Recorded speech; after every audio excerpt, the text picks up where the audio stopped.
Season 1 की शुरुआत में हम बस में बैठे भैया अभिषेक को देखते हैं, जो पुराने से बस से उत्तर प्रदेश के गांव की तरफ जा रहा था। वो बार बार कंडक्टर से पूछ रहा था कि फुलेरा कब आएगा, फुलेरा कब आएगा। इससे कंडक्टर इरिटेट हो जाता है और बोलता है, भाई जब आएगा तुझे बता दिया जाएगा, उठा के थोड़ी ले जाएंगे तुझे। फिर एक फ्लैशबैक दिखाया जाता है जिसमें अभिषेक दिल्ली के एक मॉल में होता है अपने कॉलेज फ्रेंड प्रति के साथ। अभिषेक अपनी जॉब को लेकर खुश नहीं होता, क्योंकि सरकारी नौकरी पहले तो अभिषेक का बैकअप ऑप्शन था, पर अब अभिषेक के पास यही एक ऑप्शन रह गया है। उसका फ्रेंड प्रतीक कॉर्पोरेट जॉब कर रहा था और अभिषेक से बहुत ज़्यादा ही कमा रहा था, तो अभिषेक को भी उसको देखकर ऐसा लगता था कि मुझे भी ऐसी ही जॉब चाहिए। पर प्रतीक अभिषेक को समझाता है कि अपनी जॉब को तू एक एडवेंचर की तरह देख। तू एक गांव में रहेगा, वहाँ डेवलपमेंट करवाएगा, बिल्कुल एक मूवी की तरह। प्रेजेंट में अभिषेक दुलर पहुंचता है और अपनी बाइक से ऑफिस के लिए निकलता है। ऑफिस पर दो लोग अभिषेक का वेट कर रहे होते हैं। एक का नाम विकास था, जो अभिषेक का असिस्टेंट था, और एक डिप्यूटी प्रहलाद। और ये बोलता है कि चाबी प्रधान जी के पास है और वो आते ही होंगे। अब अभिषेक को थोड़ा कंफ्यूजन सा हो जाता है कि आते ही होंगे का क्या मतलब है। प्रधान जी तो महिला है ना, मंजू देवी। विकास बताता है कि वुमेन रिजर्वेशन में मंजू प्रधान के लिए खड़ी हुई थी, पर असली में प्रधान उसके पति ब्रिजभूषण है। तभी वहाँ प्रधान जी पहुँचते हैं और अपना हाथ धोते हैं, जो कि खेत से आ रहे थे। उनके साथ एक लोटा भी था। फिर जब प्रधान चाबी ढूंढते हैं तो चाबी उन्हें नहीं मिलता। चारों तरफ मैदान, खेत और पूरे गांव में छान मारते हैं, उन्हें फिर भी कहीं नहीं मिलता। और उस समय प्रधान ब्रिज अभिषेक को कहता है कि ये सारा जमीन उसका है। पूरा दिन निकल गया पर चाबी कहीं नहीं मिली, और अभिषेक तंग आकर कहता है कि ताली को ही तोड़ दिया जाए ना यार। पर ब्रिज कहता है कि ताला नहीं टूटेगा, क्योंकि ये ताला असली में उसकी बीवी मंजू देवी का है और उससे बहुत डर लगता है। ब्रिज ताला बनाने वाले को बुलवाता है और विकास को कहता है कि अभिषेक की बाइक लेकर जाओ और ताला बनाने वाले को लेकर आओ। अभिषेक ये सब सुनकर खुश नहीं था और वो करता भी क्या। और अब ब्रिज अपनी पत्नी मंजू को कॉल करता है, जो बहुत गुस्सा है कि उसकी चाबी कहाँ गुमा दी। अब वो घर पहुंचता है तो झगड़ा जारी रहता है। फिर ब्रिज अपनी पत्नी को कहता है कि एक रात के लिए अपने पंचायत सचिव को अपने घर में रखते हैं, पर मंजू मना कर देती है कि घर में एक जवान बेटी है। अभिषेक दुकान में जाता है और बिस्किट खरीदता है और दुकानदार से पूछता है कि आप कौन हो। अभिषेक बताता है कि पंचायत का नया सेक्रेटरी है, और ये सुनकर एक गरीब आदमी अभिषेक से मदद मांगता है और कहता है कि उसे मजदूरी का पैसा नहीं मिलता। अभिषेक को ये सुनकर बहुत बुरा लगता है, पर उसे कहता है कि जब ऑफिस खुल जाए तो आ जाना। विकास वापस आ जाता है, पर ताला बनाने वाले के साथ नहीं, और बाइक का इंडिकेटर भी टूट जाता है। विकास पूरी कहानी अभिषेक को सुनाता है, जिसे सुनकर अभिषेक और गुस्सा हो जाता है। अभिषेक गुस्से में कहता है कि अब ताले को तोड़ना ही पड़ेगा, पर मंजू नहीं मानती। ब्रिज मंजू को समझाता है। अभिषेक को खाने पर बुलाते हैं और एक रात के लिए यहीं रहने देते हैं, पर मंजू को ये गवारा नहीं था। फिर मंजू परेशान होकर कहती है कि ठीक है, ताले को तोड़ दीजिए। फिर रात में अभिषेक खाना खाने के लिए उनके घर आता है और फिर उन्हें कॉल आता है कि ताला टूट गया है।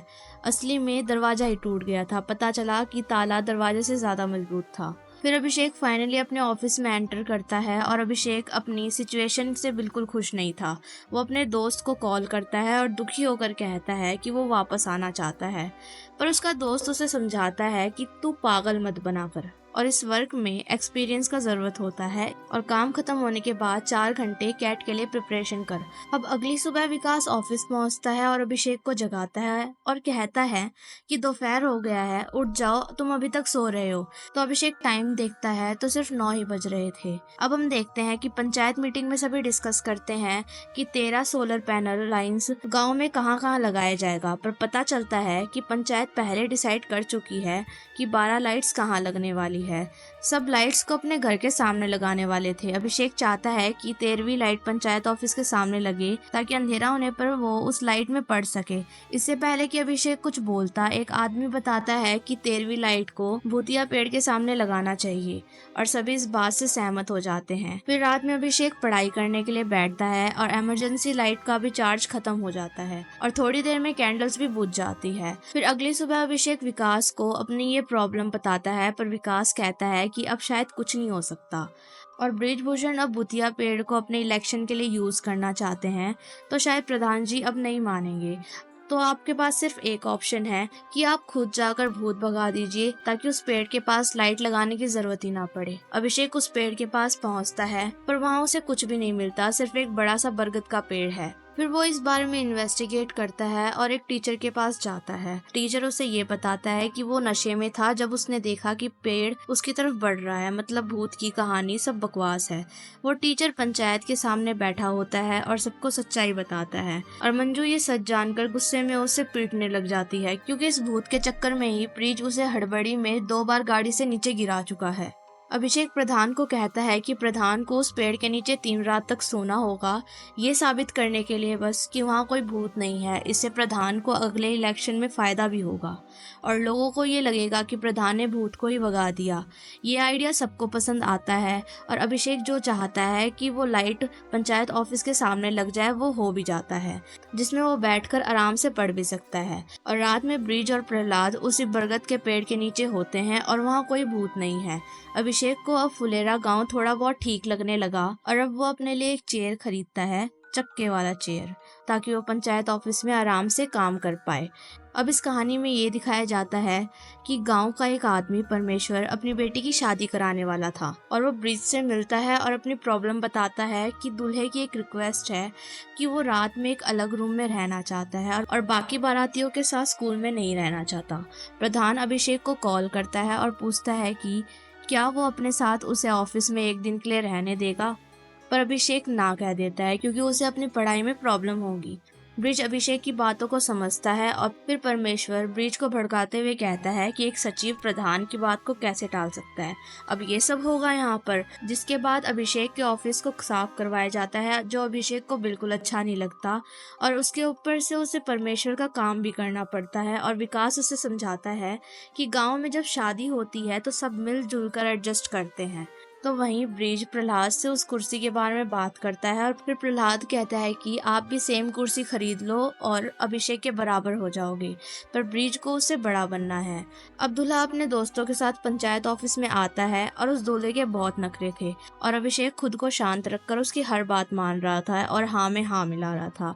और जब दूल्हे को उसका चेयर ठीक नहीं लगता तो दूल्हा कहता है कि अभिषेक के चक्के वाली कुर्सी को मुझे दे दो, जो अभिषेक उसे लाकर दे देता है और वो दूल्हा कुर्सी में से प्लास्टिक फाड़ने लगता है, जिसे देखकर अभिषेक गुस्सा हो जाता है और दूल्हे को गाली देता है। अभी दूल्हा बहुत गुस्से में आ जाता है। फिर एक मीटिंग होती है जिसमें वो दूल्हा अभिषेक को फिर से गाली देता है जो अभिषेक ने उसे दी थी और वो बात खत्म हो जाती है। और जाते जाते वो दूल्हा कहता है कि उसे दहेज में वो चक्के वाली कुर्सी ही चाहिए, नहीं तो वो शादी नहीं करेगा। अभिषेक के पास कोई और ऑप्शन होता ही नहीं है, उसके चक्के वाली कुर्सी को कार में लोड कर दिया जाता है और प्रधान भी यही चाहता था कि उसकी कुर्सी वहां से चली जाए और वो अभिषेक को कहता है कि आप मेरी कुर्सी ले लीजिए। और प्रहलाद कहता है कि प्रधान जी के पास बहुत पैसे हैं, अपने लिए नई कुर्सी ले लेंगे। और अगले दिन प्रधान बिल्कुल वैसी ही सेम चक्के वाली कुर्सी ले आते हैं। अब हम देखते हैं कि अभिषेक और पूरी पंचायत गांव के अलग अलग जगह पर जाते हैं जहां स्लोगन्स को पेंट किया जा रहा था, लोगों को जागरूक करने के लिए,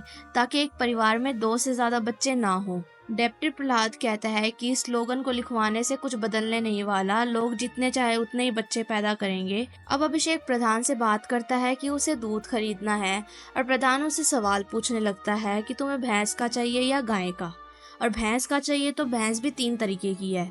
और प्रधान अभिषेक को फ्री में दूध देने के लिए राजी हो जाता है।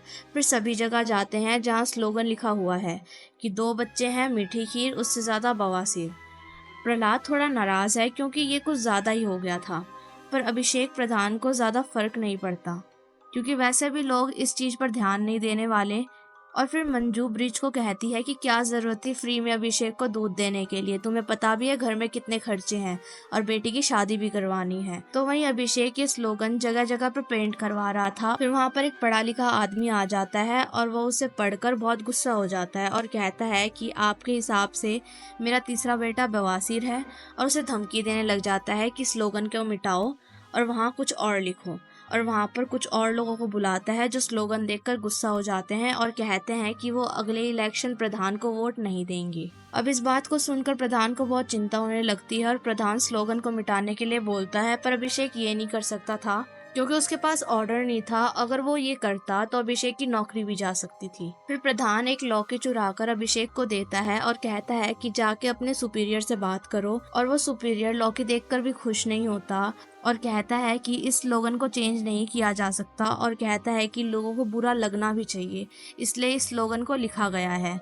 अभिषेक प्रधान के घर में होता है और डिस्कस कर रहा होता है कि अब क्या करना है। ब्रिज मंजू को बताता है कि तुम अब अगले इलेक्शन हार रही हो। मंजू गुस्से में कहती है कि आखिर आदमियों को प्रॉब्लम ही क्या होगी स्लोगन से, जाकर औरतों से पूछो जो 2 से ज्यादा बच्चों को पैदा करती है, उनको बड़ा करती है, उनकी देखभाल भी करती है, पूछो कि उनको कितना सहना पड़ता है। और कहती है कि ये स्लोगन बिल्कुल सही है। और ब्रिज को कहती है कि आप डरपोक हो, सही से काम करने के लिए खड़े नहीं हो पाते और किसी को भी मुंह पर कुछ नहीं बोल पाते। और कहती है कि आप अभिषेक से पैसे भी नहीं मांग रहे क्योंकि उसे बुरा लग जाएगा और ये स्लोगन भी नहीं लिखवा पाओगे ताकि गांव वालों को बुरा ना लग जाए। इसके बाद प्रधान मीटिंग में कहता है कि इन लोगों को रहने दो और जो होगा देखा जाएगा। मीटिंग खत्म होने के बाद बीडीओ अभिषेक को कॉल करता है, स्लोगन के बारे में बताता है और कहता है कि पास के गांव में किसी ने पंचायत ऑफिस को जला दिया है और रीजन यही स्लोगन था। और कहता है कि अब इस स्लोगन की जरूरत नहीं है। अभिषेक ये सुनकर डर जाता है और प्रधान कहता है अब जो होगा इलेक्शन में देखा जाएगा। और कहता है कि अब से अभिषेक को दूध के लिए महीने में 750 रुपए देना होगा। अभिषेक रात में डिनर बना रहा था, तभी वो अपने फोन को चेक करता है जिसमें प्रतीक ने एक फोटो भेजी हुई थी जिसमें वो पार्टी कर रहा था क्योंकि वो दिन वीकेंड का था। अभिषेक खुद के लिए बहुत बुरा फील कर रहा था क्योंकि वो ऐसा एंजॉयमेंट नहीं कर पा रहा था। फिर वो खुद के लिए 2 बियर की बोतल खरीद कर लाता है और फिर अभिषेक ऑफिस के सामने बाहर बैठकर बोतल के साथ एक सेल्फी लेता है, बट वो उसे अपलोड नहीं करता।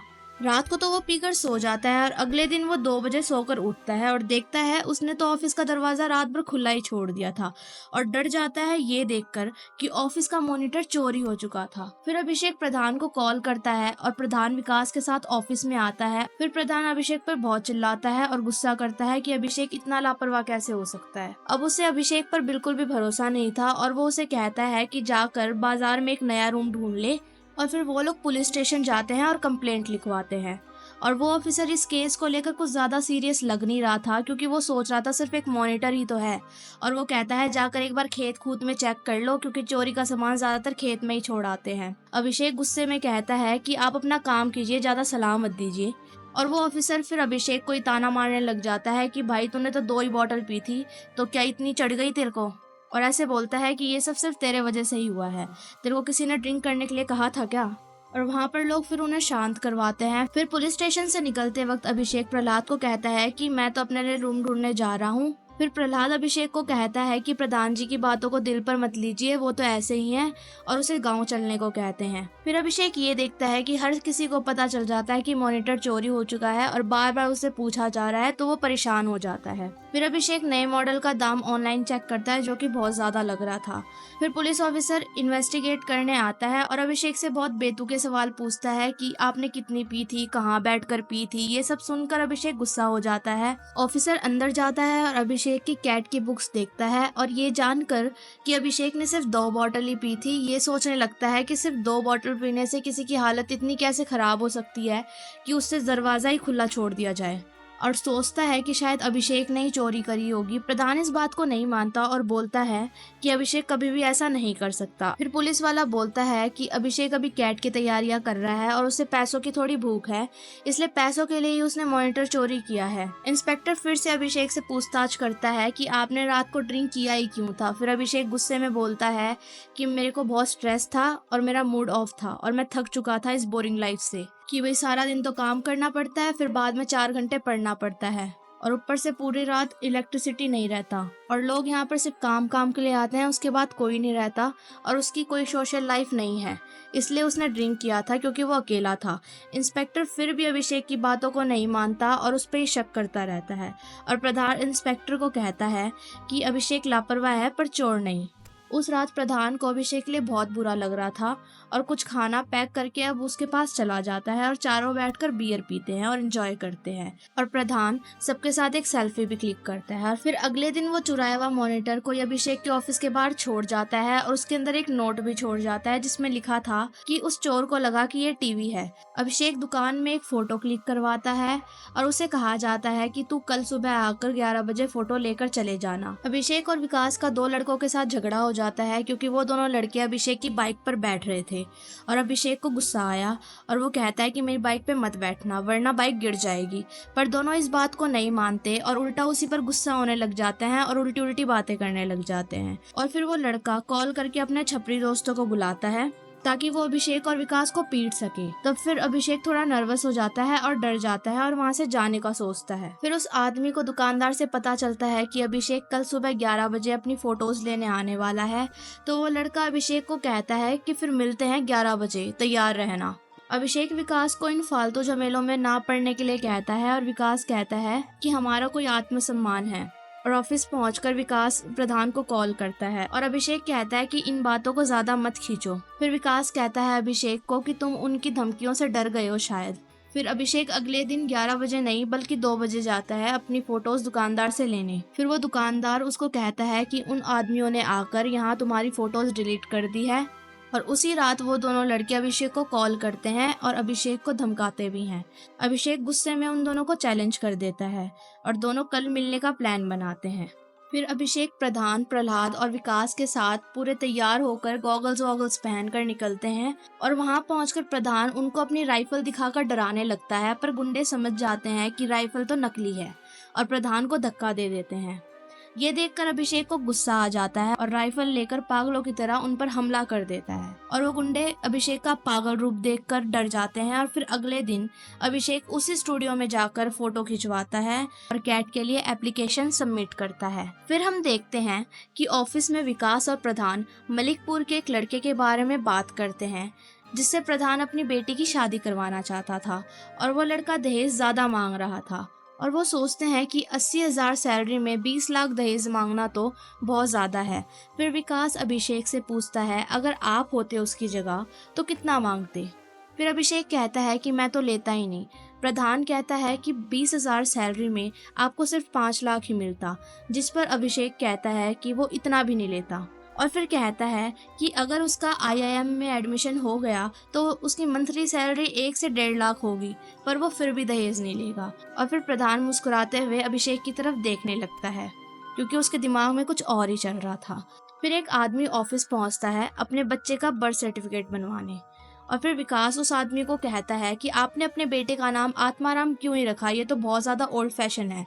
और फिर वो आदमी अभिषेक से कहता है कि तुम ही भाई को सजेस्ट कर दो। तो फिर अभिषेक बताता है कि आरव रख दो। फिर उस आदमी को वो नाम बहुत सही लगता है और वो सर्टिफिकेट में आरव नाम ही लिखवा कर चला जाता है। प्रधान घर जाकर अपनी पत्नी को कहता है कि हम अपनी बेटी की शादी अभिषेक से करा देते हैं, पर मंजू मना कर देती है क्योंकि अभिषेक की सैलरी सिर्फ 20,000 ही थी। पर प्रधान बहुत कॉन्फिडेंट होकर कहता है कि अगर उसने कैट क्लियर कर ली तो वो लाखों में कमाएगा। इस पर मंजू कहती है सिर्फ पढ़ने से कुछ नहीं होता, दिमाग भी तेज होना चाहिए। फिर प्रधान सोचता है कि आखिर अभिषेक का दिमाग हम कैसे चेक करें कि वो तेज है या नहीं। फिर अगले दिन दीनबंधु और उसकी पत्नी सुषमा ऑफिस आते हैं और अपने बच्चे के नाम को लेकर झगड़ा करने लग जाते हैं। फिर जब अभिषेक पढ़ने के लिए बैठता है तो प्रधान व्हाट्सएप पर अभिषेक को एक पहेली भेजता है और कहता है कि 1 मिनट में सॉल्व करो। और फिर जैसे ही 1 मिनट होता है वो उसे कॉल करता है और जवाब पूछने लगता है और कॉल पर अभिषेक मंजू का जवाब सुन लेता है और उसको आंसर दे देता है और वो कहता है कि कैट में ऐसा कुछ क्वेश्चंस नहीं आता। फिर प्रधान ऑफिस जाता है और अभिषेक को एक प्रॉब्लम सॉल्व करने के लिए बोलता है जो अभिषेक ने छोड़ दिया था क्योंकि वो बहुत टफ था, बट फिर भी उसके कहने के बाद अभिषेक उसे सॉल्व कर देता है, वो भी 6 सेकंड पहले। प्रधान अभिषेक से बहुत इम्प्रेस हो जाता है और कहता है कि तुम कैट क्लियर कर लोगे। फिर प्रधान को कॉल आता है और फिर वो पंचायत पहुंचते हैं क्योंकि पंचायत में दीनबंधु और सुषमा आरव और आत्माराम के नाम को लेकर अभी भी लड़ रहे थे। अभिषेक एक आइडिया देता है कि बच्चे के सामने 2 उंगली रखो, जिसे वो पकड़ेगा उसका नाम फाइनल हो जाएगा। और फिर सुषमा और दीनबंधु मान जाते हैं और फिर प्रधान घर पर जाकर मंजू को कहता है कि अभिषेक कितना स्मार्ट है। वो उससे बहुत ज़्यादा इम्प्रेस हो चुका था, पर मंजू नहीं मानती और अपनी लड़की का मलिकपुर वाले लड़के से ही शादी कराना चाहती थी। फिर प्रधान अपनी बेटी के साथ भी वही टेक्निक यूज करता है ताकि वो अभिषेक और मलिकपुर वाले लड़के में से एक चुनवा सके। रिंकी जो सोई हुई थी और नींदों में थी, तो प्रधान अपनी दोनों उंगलियां रिंकी के पास रखता है और उसे कहता है कि किसी एक को चुनो। फिर वो अभिषेक को ही चुनती है, जिससे प्रधान खुश हो जाता है। फिर हम देखते हैं कि सुषमा और दीनबंधु का छोटा बच्चा आरव नाम को ही चूज करता है, जिससे सुषमा नाराज होकर चली जाती है। 2 हफ्ते के बाद अभिषेक कैट एग्जाम देकर आता है, पर वो खुश नहीं होता और अपने आप को वो एक रूम में लॉक कर लेता है, जिसको देखकर ये लगता है कि शायद अभिषेक का कैट का एग्जाम अच्छा नहीं गया होगा। अब 2 महीने बीत चुके थे और फिर भी अभिषेक अपने कैट के रिजल्ट को लेकर मूड ऑफ करके बैठा हुआ था। विकास अभिषेक को चीयर अप करता है और उसका मूड ठीक करने के लिए कहता है और उसे कहता है कि तू फिर से तैयारी कर लेना। इस पर अभिषेक गुस्सा हो जाता है और कहता है कि कैट का एग्जाम बहुत टफ है, बच्चों का खेल नहीं है। और अभिषेक का रिजल्ट सिर्फ 22% आया था, जिसकी वजह से अब उसका कॉन्फिडेंस भी टूट चुका था। विकास और अभिषेक ऑफिस के बाहर एक पोस्टर लगा रहे होते हैं और अभिषेक विकास से सॉरी मांगता है उस पर चिल्लाने के लिए। फिर हम देखते हैं कि अभिषेक मंजू के पास जाता है कुछ डॉक्यूमेंट्स पर अंगूठा लगवाने के लिए और मंजू अभिषेक को ताना मारती है कि अभिषेक कैट क्लियर नहीं कर पाया। और अभिषेक उल्टा मंजू को ही कहता है कि मंजू तो सिर्फ एक नाम की प्रधान है, रिपब्लिक डे में वो झंडा भी फहराने नहीं जाएगी, सब उसका प्रति ब्रिजभूषण ही करेगा। ये बात मंजू को सुई की तरह चुभ जाती है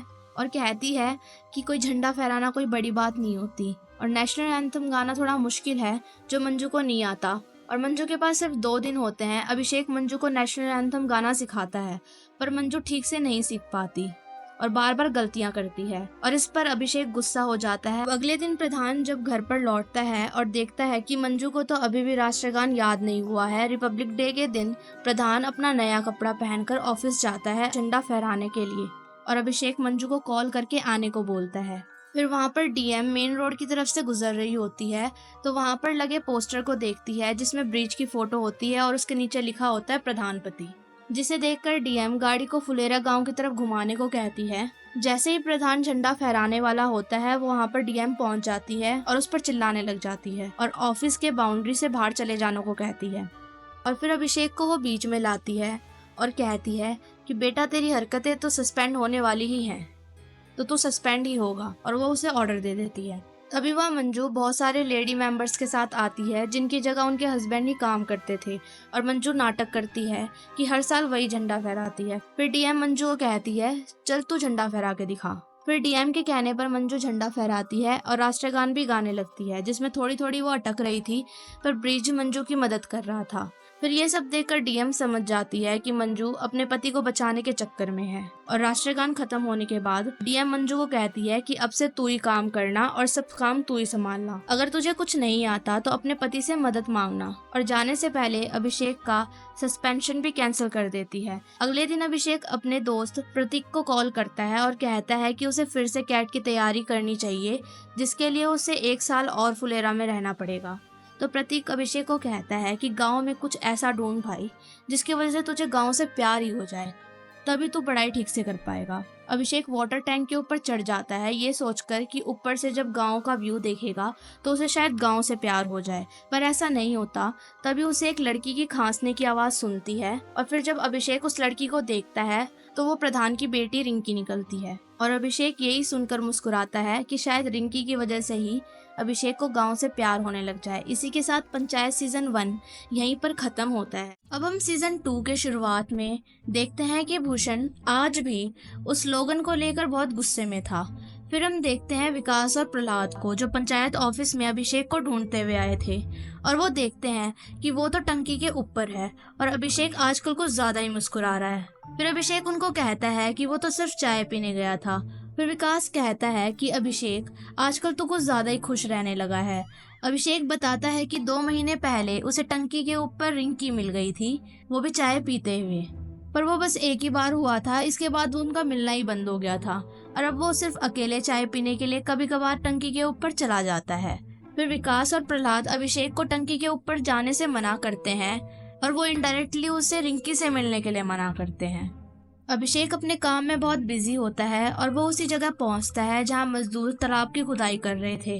और वहां पर दूर खड़े विकास और प्रहलाद बात कर रहे होते हैं कि शायद अभिषेक और रिंकी का चक्कर चल रहा है। फिर अभिषेक को परमेश्वर का कॉल आता है और वो उसे ऑफिस बुलाता है, वो भी मिलने के लिए, क्योंकि प्रधान और उसके बीच में ये बात हुई थी कि तालाब की खुदाई के बाद जितना भी मिट्टी निकलेगा वो उसे परमेश्वर को ही बेचने वाला है। और इसका रीजन ये था कि परमेश्वर का ईंट का बिजनेस था।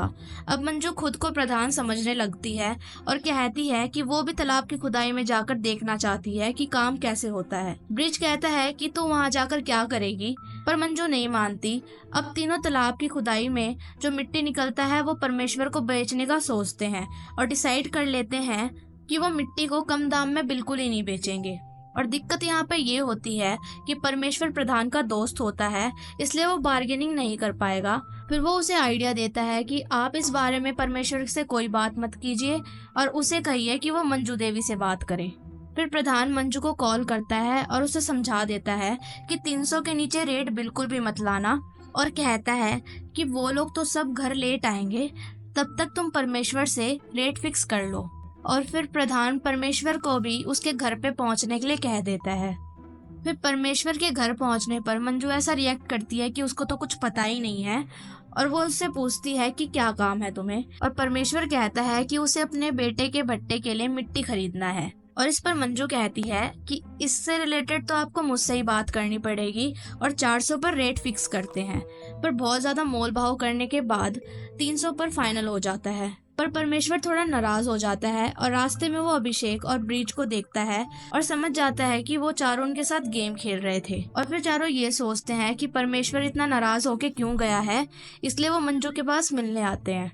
तभी वहाँ रिंकी आ जाती है और अभिषेक को हेलो बोलती है। अभिषेक भी हाय करता है। तब उन्हें विकास और प्रहलाद भी देख रहे होते हैं और फिर मंजू उसे अंदर ले जाती है चार्जर ढूंढने के लिए। अब हम देखते हैं कि अभिषेक परमेश्वर से मिलने उसकी भट्टी पर जाता है, पर वहाँ पर तो परमेश्वर होता ही नहीं, वहाँ पर मजदूर होता है जो कि बताता है कि वो तो बाजार गए हैं और शाम को परमेश्वर बीवीपुर जा रहे हैं नाच देखने के लिए। प्रहलाद और विकास अभिषेक और रिंकी के बारे में बात करते हैं और कहते हैं अगर इन दोनों के बीच कुछ भी हुआ तो कांड हो जाएगा, क्योंकि वो प्रधान की बेटी है। रिंकी के लिए मलकापुर वाले लड़के से बात चल रही है, इसलिए अभिषेक और इसको दूरी रखना पड़ेगा।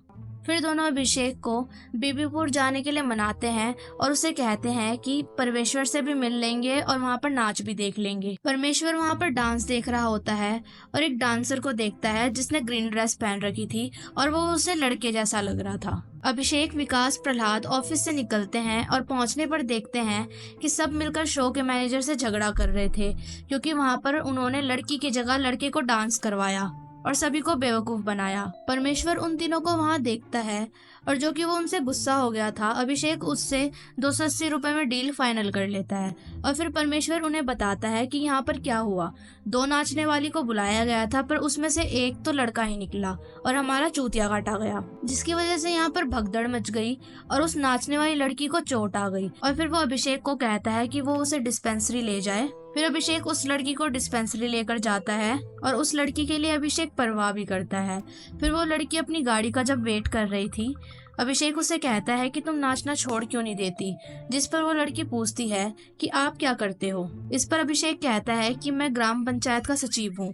लड़की पूछती है क्या आपको अपना काम पसंद है। फिर अभिषेक बोलता है नहीं, इसलिए मैं MBA की तैयारी भी कर रहा हूँ। लड़की इस पर कहती है एक तरह से आप भी नाच ही रहे हो, कोई ना कोई कहीं ना कहीं नाचता ही है। फिर वो लड़की गाड़ी में बैठती है और वहाँ से चली जाती है। फिर विकास और प्रहलाद अभिषेक से कहते हैं कि हाँ भाई, उससे क्या बात कर रहे थे, लगता है तुम दोनों के बीच में कुछ चल रहा है। फिर अभिषेक कहता है कि जब एक लड़का और लड़की बात कर रहे होते हैं, इसका मतलब ये नहीं कि उनके बीच में कुछ चले, और यहाँ पर वैसे भी वो गर्लफ्रेंड क्यों ही बनाएगा, उसे तो कुछ ही महीने में निकलना है यहाँ से। ये सुनकर विकास और प्रहलाद का मुंह लटक जाता है और विकास को लगता है कि शायद उन्होंने गलती कर दी अभिषेक पर शक करके। अब हम भूषण को देखते हैं जो अपनी वाइफ के साथ फुलेरा गांव आ रहा होता है, पर रास्ते की हालत बहुत खराब होती है और लगता है भूषण फिर से पंचायत को परेशान करने वाला है। फिर उसके बाद भूषण सीधा पंचायत ऑफिस पहुंचता है और अभिषेक को बोलता है कि इलेक्शन के टाइम पे प्रधान जी ने बहुत वादे किए थे कि सड़कें ठीक करवाएंगे, ये बनवाएंगे, वो बनवाएंगे, और वोट तो ऐंठ लिए, फिर भी उनसे कोई काम नहीं हुआ। और वो अभिषेक को कहता है है कि जाकर प्रधान से बात करे, क्योंकि वो उस स्लोगन के वजह से अब तक भी प्रधान से बात नहीं करता। फिर अभिषेक प्रधान के घर जाता है और सड़कों को लेकर बात करता है। फिर प्रधान जी बोलते हैं कि उन्होंने वादा तो किया था पर उनके पास कोई फंड नहीं है कि वो रास्ता बना सके। फिर प्रधान अभिषेक को पटाने के लिए उसे लौकी दे देता है। अब जब ऑफिस लौटते वक्त रास्ते में अभिषेक को भूषण देख लेता है और भूषण उससे अभी भी पूछता है कि आपने प्रधान जी से बात करी या नहीं। तो अभिषेक कहता है कि बात करने से कोई मतलब नहीं है क्योंकि उनके पास फंड ही मौजूद नहीं है। फिर इस पर भूषण कहता है कि तुमसे कुछ नहीं होने वाला, तुम खुद प्रधान की चाटते हो और उनकी सारी बात मानते हो, और तुम्हें प्रधान एक लौकी पकड़ा देता है और पटा लेता है। और ऐसी ऐसी बातें कहकर वो अभिषेक की बहुत बेइज्जती करता है। इस बात से अभिषेक को बहुत बुरा लगता है और वो सोचता है कि अब से वो प्रधान जी के घर कम ही जाया करेगा। पर फिर से एक काम आ जाता है कि एक पेपर पर अभिषेक को मंजू देवी का अंगूठा लगवाना है। फिर अभिषेक फोन करता है और पूछता है क्या मंजू देवी ऑफिस आ सकती है। इस पर प्रधान जी कहते हैं क्या मंजू कभी आई है ऑफिस, जो अब आएगी, और बताता है कि आज रिंकी का बर्थडे है, इसलिए मंजू और रिंकी मंदिर गए हैं, और कहता है कि वहीं पर जाकर उसका अंगूठा ले लो। फिर अभिषेक मंदिर पहुंचता है और आसपास देखता है कि कहीं भूषण तो नहीं देख रहा, और फिर मंजू को पेपर दे आता है और उसका अंगूठा लगवा देता है। और फिर वो अचानक से देख लेता है कि भूषण वहाँ आ गया है। फिर मंजू अभिषेक को रात में होने वाली पार्टी में इनवाइट करती है और कहती है उन्होंने कुछ खास ही लोगों को बुलाया है, और भूषण ये सब सुन ही रहा होता है, इसलिए अभिषेक बहाना मार देता है कि वो नहीं आ सकता। ये देखकर प्रधान जी और प्रहलाद पंचायत ऑफिस पहुंच जाते हैं कि अभिषेक ने पार्टी में आने से मना क्यों कर दिया, और वहां जाकर अभिषेक को आने को बोलते हैं और अभिषेक मान जाता है, और अभिषेक रिंकी के बर्थडे के लिए केक खरीदता है। फिर पार्टी में जाने से पहले अभिषेक एक प्लान बनाता है कि सिर्फ वो लौकी लेकर जाएगा, ताकि अगर रास्ते में अभिषेक को भूषण मिल जाए तो अभिषेक उसे ये बता दे कि प्रधान जी के घर जा रहा है, वो भी लौकी लौटाने के लिए। फिर अभिषेक पार्टी में पहुंचता है और रिंकी को देखकर बर्थडे विश करता है, और सब केक खाते हैं और सब बहुत एंजॉय करते हैं। तभी विकास अभिषेक को पूछता है कि आपके बैग में ये लौकी क्या कर रही है। तब अभिषेक प्रधान, प्रहलाद और विकास को बताता है कि भूषण उनके पीछे कैसे पड़ा हुआ है और उसने नाक में दम कर रखा है। फिर इस पर विकास कहता है कि भूषण का तो काम ही यही है और वो प्रधान के खिलाफ सबको भड़काता ही रहता है। फिर जब अभिषेक अपने घर के लिए निकलता है तो बाहर उसे भूषण मिल जाता है, क्योंकि बात यही थी कि भूषण बहुत वेला इंसान था, और वो फिर से अभिषेक की बेइज्जती करने लग जाता है कि प्रधान की चाटता है। तो अभिषेक इस बार हिम्मत करके भूषण को उल्टा जवाब दे देता है और बहुत सुनाने लगता है। फिर वो तीनों के तीनों बाहर आ जाते हैं, जिसे देखकर भूषण वहां से भाग जाता है। और फिर हम देखते हैं कि प्रधान, विकास और प्रहलाद का बेटा राहुल ऑफिस में लूडो खेल रहे होते हैं, और राहुल आर्मी में है और यहाँ सिर्फ अभिषेक काम कर रहा था। अभिषेक गांव के कई घरों में टॉयलेट सीट लगवाता है और अब बस कुछ ही घर बाकी रह गए थे। तभी गांव के एक आदमी विनोद का फोन आता है और वो अभिषेक को कहता है कि टॉयलेट सीट जल्दी भेज दो, क्योंकि वो इतना देर नहीं रुकने वाला। पर सारे मजदूर टॉयलेट सीट लेकर बाकी घरों के लिए निकल चुके थे, इसलिए अभिषेक खुद ही जाने को सोचता है। पर हड़बड़ी में विकास के हाथों टॉयलेट की सीट टूट जाती है और अभिषेक ये बात विनोद को बता देता है और कहता है कि अपने मिस्त्री को बोल दो कि चले जाए, और बता देता है कि वो जल्दी नया टॉयलेट सीट लगवा देगा। फिर हम देखते हैं कि रिंकी मलिकपुर के लड़के से बात कर रही होती है और रिंकी को उस लड़के का बात करना बिल्कुल नहीं पसंद था, और उस लड़के को भी ये बात बिल्कुल अच्छी नहीं लगती थी कि रिंकी मैं की जगह हम बोलती है। फिर भूषण विनोद को भड़काने लगता है कि तुम्हें पंचायत के खिलाफ आवाज उठानी चाहिए, वरना तुम्हारे साथ ये लोग ऐसा ही करेंगे। और फिर बीडीओ अभिषेक को कॉल करता है और बताता है कि कल मैडम इंस्पेक्शन के लिए आने वाली है और अभी भी बहुत सारे लोग खुले में शौच करते हैं। फिर अभिषेक थोड़ा नर्वस हो जाता है और वो पंचायत के लोगों के साथ मीटिंग करता है कि लोगों को कैसे रोका जाए कल खुले में हगने के लिए। और फिर वो मंदिर में पहुंचता है, क्योंकि मंदिर में लाउड स्पीकर लगा हुआ है, और लाउड स्पीकर की मदद से अब वो पूरे गांव वालों को सावधान करता है कि कल खुले में कोई भी हगने की नहीं सोचेगा।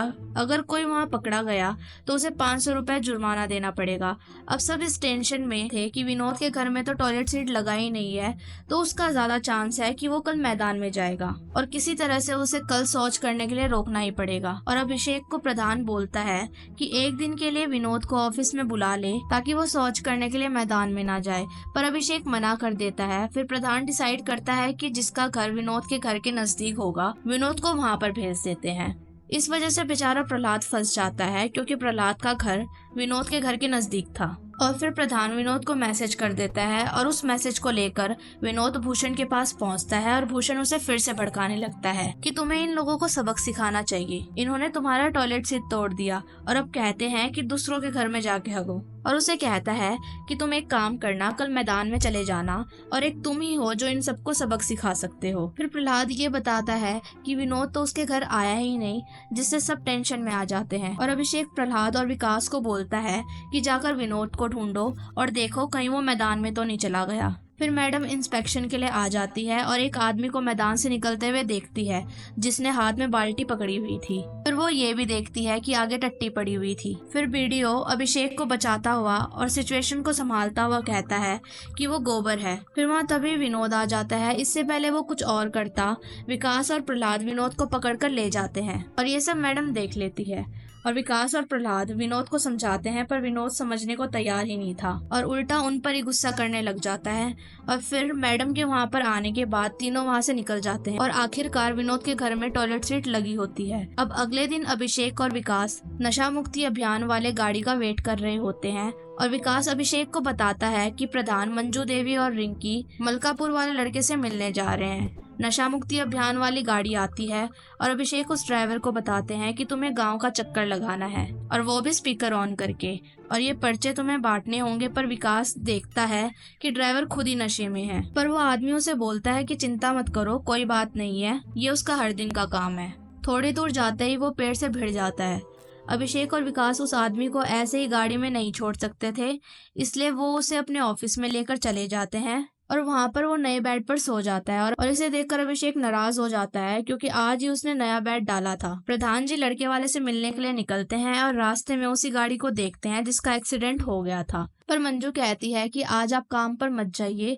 अभिषेक और विकास उस आदमी का नशा उतारने का सोचते हैं और प्रहलाद को कॉल करते हैं ये पूछने के लिए कि किसी आदमी का नशा कैसे उतारा जाए। और फिर इस पर प्रहलाद कहता है कि उसे फैला दो और उसे खाना खिला देना। अब इतने भारी आदमी को कौन हिलाएगा। अब दोनों उसे खाना खिलाने का सोचते हैं। प्रधान अपनी फैमिली को लेकर एक बहुत बड़े रेस्टोरेंट में पहुंचता है जहाँ पर वो लड़के वाले से मिलने वाला था और वहाँ पर जाकर उन्हें पता चलता है कि वहाँ पर तो वो आने ही नहीं वाले और बहुत देरी भी हो चुकी थी। इसलिए प्रधान कॉल करता है और उसे पता चलता है कि लड़के वाले तो दूसरे रेस्टोरेंट में बैठे हुए थे। प्रधान उन्हें कहता है कि तुम यहाँ पर आ जाओ क्योंकि मैंने यहाँ पर एडवांस बुकिंग कर रखी है। और लड़के वाले मानते ही नहीं है और गुस्से में प्रधान को उल्टा सीधा बोलते हैं और ये तक कह देते हैं कि तुम तो भिखारी हो, जिससे प्रधान को बहुत गुस्सा आ जाता है। अब हम देखते हैं कि भूषण फिर से अभिषेक और विकास को तंग करने लगता है और कहता है चलो चलो इस गाड़ी को जल्दी साइड लगाओ क्योंकि मुझे बाइक यहीं पर लगानी है।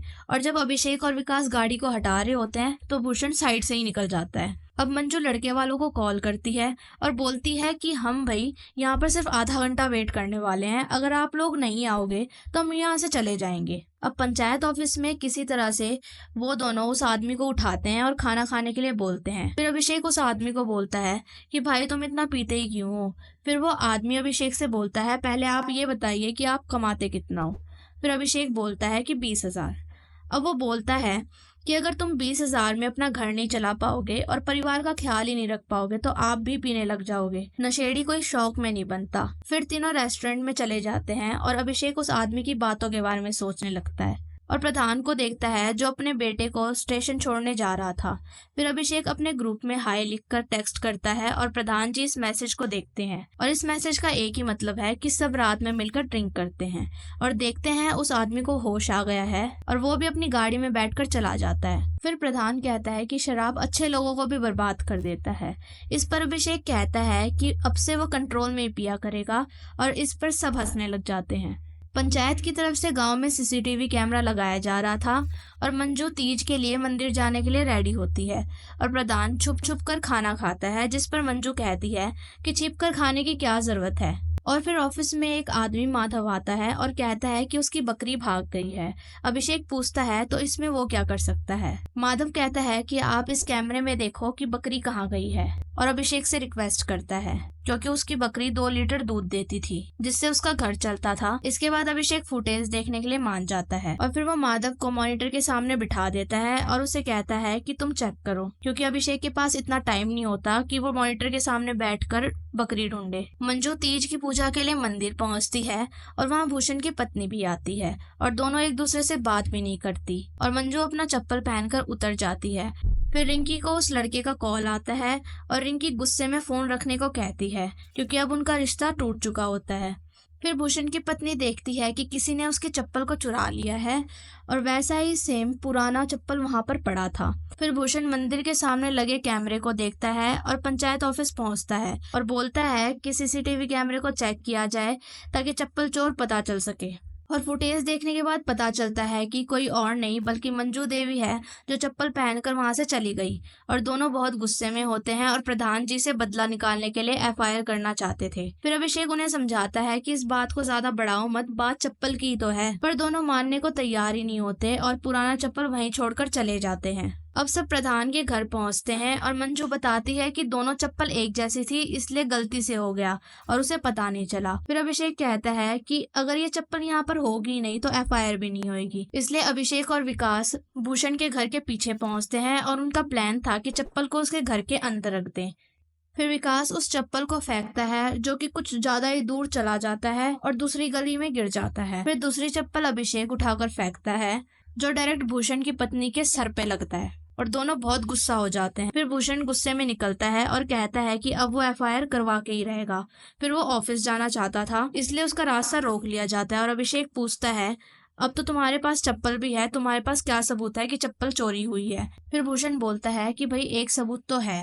फिर अभिषेक को याद आता है कि वो सबूत तो शायद सीसीटीवी फुटेज है, इसलिए अभिषेक अंदर जाता है और सीसीटीवी फुटेज को डिलीट कर देता है। फिर हम देखते हैं कि प्रधान के घर पर मंजू और भूषण की पत्नी लड़ रहे होते हैं और सब उस घर में पहुंचते हैं और उन्हें रोकते हैं। फिर भूषण की पत्नी बहुत गुस्से में सभी को धमकी देती है कि तुम्हें अगले चुनाव में देख लिया जाएगा और तुम्हें सबक सिखाऊंगी। फिर अभिषेक चप्पलों को लौटा देता है और दोनों बोलते हैं कि वो इसका भी हिसाब लेंगे। फिर वहाँ माधव आ जाता है क्योंकि उसकी बकरी मिल गई थी और वो उसे अभिषेक को चाबी लौटानी थी। और मंजू माधव को कहती है कि अगले इलेक्शन में उन्हें ही वोट दे, जिस पर माधव कहता है कि जरूर, पर मेन रोड वाला रास्ता ठीक करवा दीजिए।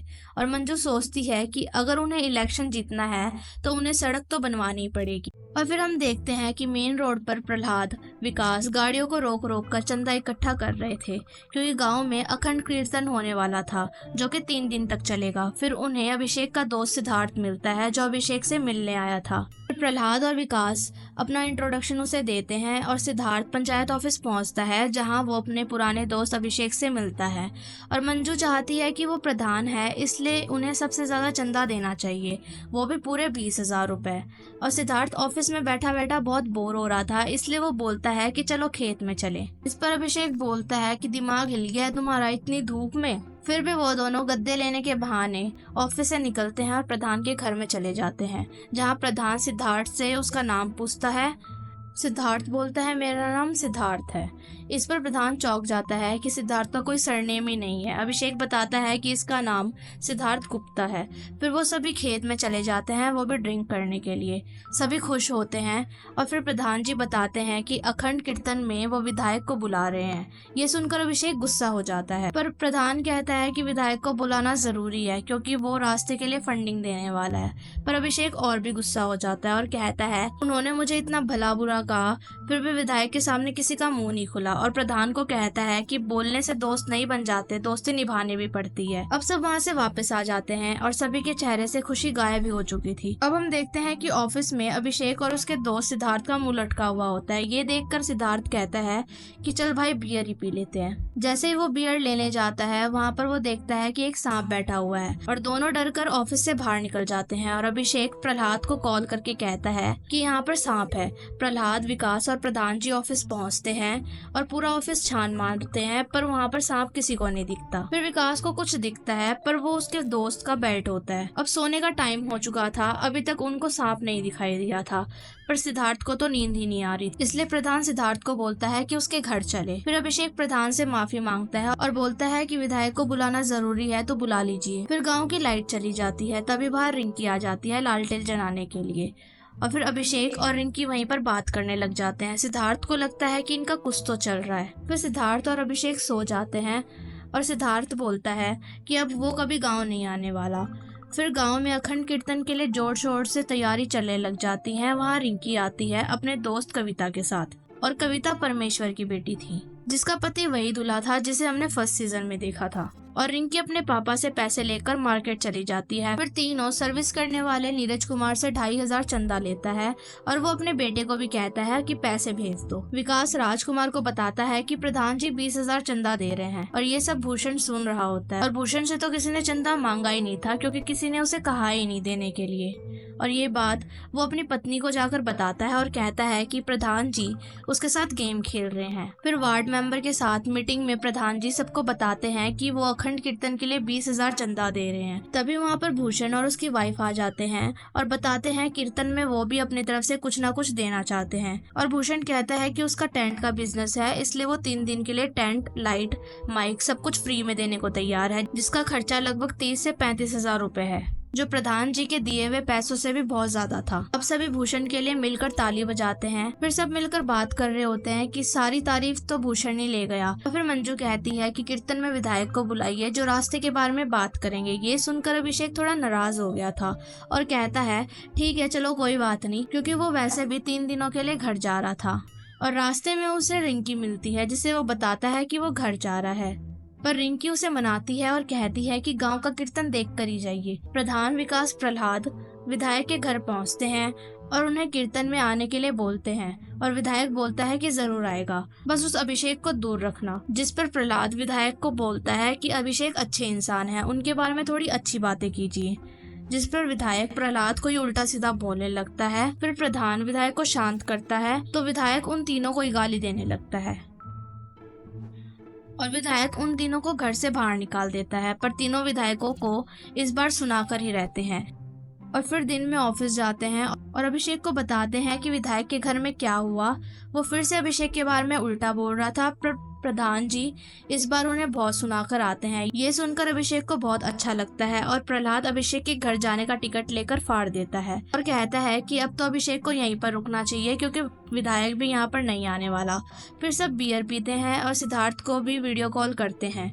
फिर प्रहलाद को कॉल आता है कि उसका बेटा राहुल शहीद हो गया है, और गांव में राहुल की डेड बॉडी को लाया जाता है, और राहुल के लिए पूरा फुलेरा गांव रो रहा था। फिर वहाँ राहुल को श्रद्धांजलि देने के लिए विधायक पहुँचता है। असली में वो अपना ही प्रचार करना चाहता था, पर मंजू, रिंकी और गाँव की औरतें मिलकर उन्हें भगा देती है, और प्रहलाद अपने बेटे को चीता देता है। और 3 दिन गुजर जाता है, प्रहलाद अपने घर से निकलता ही नहीं है। वो अपने बेटे राहुल के मरने पर बहुत सदमे में था। प्रधान, अभिषेक और विकास प्रहलाद से मिलने जाते हैं, और वहाँ प्रहलाद खुद को संभाल ही नहीं पाता और रोने लग जाता है। और लास्ट में मंजू के घर एक लेटर आता है, जो असली में पंचायत ऑफिस का ही था, पर ऑफिस तो बंद था, इसलिए मंजू वो लेटर रिंकी के पास ले जाती है और बोलती है लेटर में क्या लिखा हुआ है। उस लेटर में ये लिखा था कि अभिषेक का ट्रांसफर हो चुका है, और ये सब किसी और ने नहीं बल्कि उसी विधायक का काम है। और इसी के साथ पंचायत सीजन 2 यहीं पर खत्म हो जाता है। एपिसोड की शुरुआत होती है अभिषेक और उसके दोस्त आदित्य की बातचीत से। आदित्य उसे समझा रहा होता है कि भाई बस 3 महीने बचे हैं एग्जाम के, तू जॉब छोड़ दे और घर पे बैठकर पढ़ाई कर बस। लेकिन अभिषेक कंफ्यूज्ड होता है कि वो फ्यूचर सिक्योर करे या फिर रिस्क ले। उसका ट्रांसफर हो गया है भाईपुरा गांव में। आदित्य कहता है रिजाइन दे दे यार, क्या ही रखा है गांव की नौकरी में। सीन कट होता है और हम देखते हैं फुलेरा गांव में, जहां एक नए सचिव की ज्वाइनिंग होने वाली है। नया सचिव पंचायत ऑफिस पहुंचता है और प्रधान मंजू देवी को कॉल करता है, लेकिन ब्रिजभूषण जो प्रधान का राइट हैंड होता है फोन काट देता है। फिर वो विकास को भी कॉल करता है, वो भी फोन नहीं उठाता। क्लियरली सब मिलकर नए सचिव का वेलकम नहीं, इग्नोर मोड ऑन कर रहे हैं। नए सचिव को लगता है कुछ तो गड़बड़ है। उसे गुस्सा आता है कि ऑफिस बंद क्यों है। उसे आज शाम 7 बजे तक ज्वाइनिंग लेनी है, ये गवर्नमेंट ऑर्डर है। विनोद और भूषण उसके कान भरने लगते हैं। यहाँ के प्रधान और पुराने सचिव के बीच बहुत गहरी दोस्ती है। नया सचिव और गुस्से में आ जाता है। तभी वहाँ विकास पहुँचता है, पर उसकी पहचान हो जाती है। नया सचिव उसे पकड़ता है, जोर से डांटता है और पूछता है ऑफिस की चाबी कहाँ है। विकास भाग जाता है। सचिव कहता है मैं तो आज ज्वाइन करके ही रहूंगा। भूषण उसे एक बड़ा सा हथौड़ा दे देता है, जा भाई ताला तोड़ दे। विकास भूषण से कहता है मैं प्रहलाद को लाता हूँ, आप टेंशन मत लो। प्रहलाद जो अपने बेटे के मरने के बाद डिप्रेशन में चला जाता है, वो एक पेड़ के नीचे सो रहा होता है। विकास उसे उठाकर बोलता है नया सचिव आ गया है और ताला तोड़ने वाला है। दोनों पंचायत ऑफिस पहुंचते हैं और अब तक ताला टूटा नहीं होता। प्रहलाद वहीं बैठकर चना चबा रहा होता है और विकास से कहता है 6 फुट का एक बांस ले आ, नोकीला होना चाहिए। ये सुनकर नया सचिव डर जाता है। सीन शिफ्ट होता है। एमएलए के घर में पार्टी चल रही होती है। उनका घोड़ा भी आया है जिसका नाम रखा जाता है सितारा। तभी एसपी उससे मिलने आता है। एमएलए को खबर मिलती है कि उनका आदमी जो कि नया सचिव है ऑफिस में घुस नहीं पा रहा है। एमएलए गुस्सा हो जाता है लेकिन उसका आदमी छुटकन कहता है टेंशन मत लो, डीएम मैडम को बता दिया है हमने। फिर भूषण के पास डीएम मैडम का कॉल आता है। मैडम कहती है मंजू देवी से बात करनी है। मंजू देवी ऑफिस पहुंचती है और देखकर शॉक्ड रह जाती है कि ये क्या नौटंकी चल रही है। इसी बीच अभिषेक जो भाईपुरा जाने वाला था, रेजिग्नेशन देने का सोच रहा था, तभी रिंकी का कॉल आ जाता है कि आपकी नौकरी बचाने के लिए यहाँ जंग हो रही है। अभिषेक उसे मैसेज भेजने ही वाला था कि रिंकी एक्साइटेड हो जाती है लेकिन मैसेज भी नहीं भेजा जाता। मीटिंग में मंजू देवी डीएम मैडम से कहती है एमएलए से एक बार बात कर लो। डीएम कहती है वो तो बदतमीज आदमी है, मैं उससे बात नहीं करूंगी। प्रहलाद बोलता है अगर एमएलए का आदमी ज्वाइन करेगा तो उसके हाथ पैर तोड़ देंगे, चाहे जेल ही क्यों ना जाना पड़े। फाइनली डीएम मैडम कहती है एक सचिव के ट्रांसफर के लिए इतना हंगामा ठीक नहीं है। मंजू देवी भी मान जाती है और सब लोग नया सचिव का ज्वाइनिंग करवाने के लिए ऑफिस पहुंचते हैं। अब अंधेरा हो चुका होता है। नया सचिव ऑफिस के बाहर खड़ा होता है और वो भी पूरे एटीट्यूड में कहता है मेरे ऊपर एमएलए जी का हाथ है, अगर किसी ने मुझे धमकाया तो ठीक नहीं होगा। प्रहलाद डंडा लेके नए सचिव पर टूट पड़ने लगता है। तभी वहाँ मंजू देवी के फोन पे डीएम मैडम का कॉल आ जाता है। डीएम मैडम पूछती है नए सचिव की ज्वाइनिंग हो गई क्या। थोड़ी और बातचीत के बाद मंजू देवी सबको बताती है कि विधायक जी के ऊपर एक केस था और वो दोषी पाए गए हैं। मैडम ने ये भी प्रॉमिस किया है कि वो अभिषेक का ट्रांसफर कैंसिल करवा देंगी। ये पूरी नौटंकी दूर से भूषण और विनोद देख रहे होते हैं और सोच रहे होते हैं कि ये लोग क्या कर रहे हैं। अगले दिन सुबह रिंकी अभिषेक को मैसेज करती है कि आपका ट्रांसफर रुक गया है। दोनों कॉल पे बात करते हैं और अभिषेक की खुशी का ठिकाना नहीं रहता। रिंकी उसे बताती है कि विधायक जी ने अपने पड़ोसी के कुत्ते का मर्डर किया था। लोग तो ये भी कहते हैं कि उसने कुत्ते को मार के भी खा लिया। अभिषेक फिर से अपना बोरिया बिस्तर उठाता है और वापस फुलेरा आ जाता है। दूसरे एपिसोड की शुरुआत होती है एक बहुत अजीब सीन से। मंजू देवी और प्रधान जी बाइक से गिर जाते हैं क्योंकि रास्ता बहुत खराब था। सामने एक लड़के जगमोहन का घर था जो उनकी मदद करता है। उसकी दादी बोलती है अच्छा हुआ गिर गए, जब तक समझेंगे नहीं तब तक नया रास्ता नहीं बनेगा। सुबह अभिषेक ऑफिस के बाहर भूषण को देखता है और उससे कहता है अंदर एक हथौड़ा पड़ा है, तुम्हारा ही होगा, जाके ले आओ। मुझे तुमसे कोई पर्सनल दुश्मनी नहीं है। वो बस अपना काम करना चाहता है। उसका दोस्त भी कॉल पे पूछता है तू फिर से फुलेरा क्यों गया। उसे समझ आ जाता है कि ये अब रिंकी के चक्कर में है। तभी ऑफिस में आती है एक बुढ़िया, जगमोहन की दादी। वो रो रही होती है, इसलिए अभिषेक उसे अंदर बुलाता है और बोतल में पानी देता है, लेकिन दादी बोलती है लोटा लाते ना बेटा। वो कहती है मेरा पोता और उसकी बीवी ने मुझे घर से निकाल दिया, मुझे कहीं रहने की जगह चाहिए, पीएम आवास योजना में घर दिलवा दो। अभिषेक हेल्प करने के मूड में होता है और उसे एक लौकी देकर भेज देता है। अभिषेक जाके मंजू देवी से बात करता है। उनके पैर में दर्द हो रहा होता है बाइक के गिरने से। तब जगमोहन का नाम आता है तो मंजू देवी कहती है सुबह तो सब साथ में ही रह रहे थे। अभिषेक और विकास चेक करने जाते हैं। घर के पास एक झोपड़ी बनी होती है जहाँ दादी रह रही होती है। जब जगमोहन को देखती है तो दादी ड्रामा शुरू कर देती है, सुनो सुनो अब सचिव जी हमें इससे भी अच्छा घर दिलवाएंगे। तब अभिषेक पूछता है लौकी कहाँ गई। दादी घबरा जाती है और बोलती है सब खा ली। पर जब अभिषेक घर में चेक करता है तो लौकी वहीं मिलती है। क्लियरली सब मिलकर ड्रामा कर रहे थे। अभिषेक मंजू देवी को समझाता है जिनके पास ऑलरेडी पक्का मकान है उनको ये स्कीम का बेनिफिट नहीं मिल सकता, ये फ्रॉड होगा। लेकिन मंजू और प्रधान के ऊपर प्रेशर होता है। जगमोहन अगर मुंह खोल देगा कि हम ही गड्ढे वाले रास्ते में गिरे थे तो इलेक्शन में प्रॉब्लम आ जाएगी। प्लान बनता है। जगमोहन और दादी एक फेक झगड़े करने लगते हैं सबके सामने। जगमोहन कहता है मैं दादी पर चिल्ला नहीं सकता, तो दादी कहती है मैं मैनेज कर लूंगी, मुझे धक्का मार देना, मैं ऐसे चीखूंगी कि लोग कान बंद कर लेंगे। जगमोहन और दादी का ड्रामा शुरू होता है। सब पड़ोसी देखने आ जाते हैं, लेकिन बाद में जगमोहन दादी को झोपड़ी में सोए देखकर इमोशनल हो जाता है। अगली सुबह अभिषेक बुढ़िया के लिए पीएम आवास योजना का फॉर्म भर देता है। शाम को रिंकी मिलने आती है। दोनों प्लान बनाते हैं टंकी के ऊपर बैठकर चाय पियेंगे। तभी प्रहलाद जो पूरे दिन गायब था टैंक के ऊपर ही मिलता है। अभिषेक उसे संभालता है और प्रधान और विकास भी टंकी के ऊपर पहुंच जाते हैं। प्रहलाद को जब टंकी पे देखा जाता है तो सब उसकी हालत देखकर शॉक हो जाते हैं। उसकी आंखों में सिर्फ दर्द ही दिख रहा होता है। जब प्रधान उससे पूछता है ये क्या हालत बना रखी है तुमने, तो प्रहलाद कुछ नहीं बोलता, बस उदास रहता है। उसे अपना घर भी अब घर नहीं लगता, इसलिए प्रधान उसे अपने घर ले जाता है।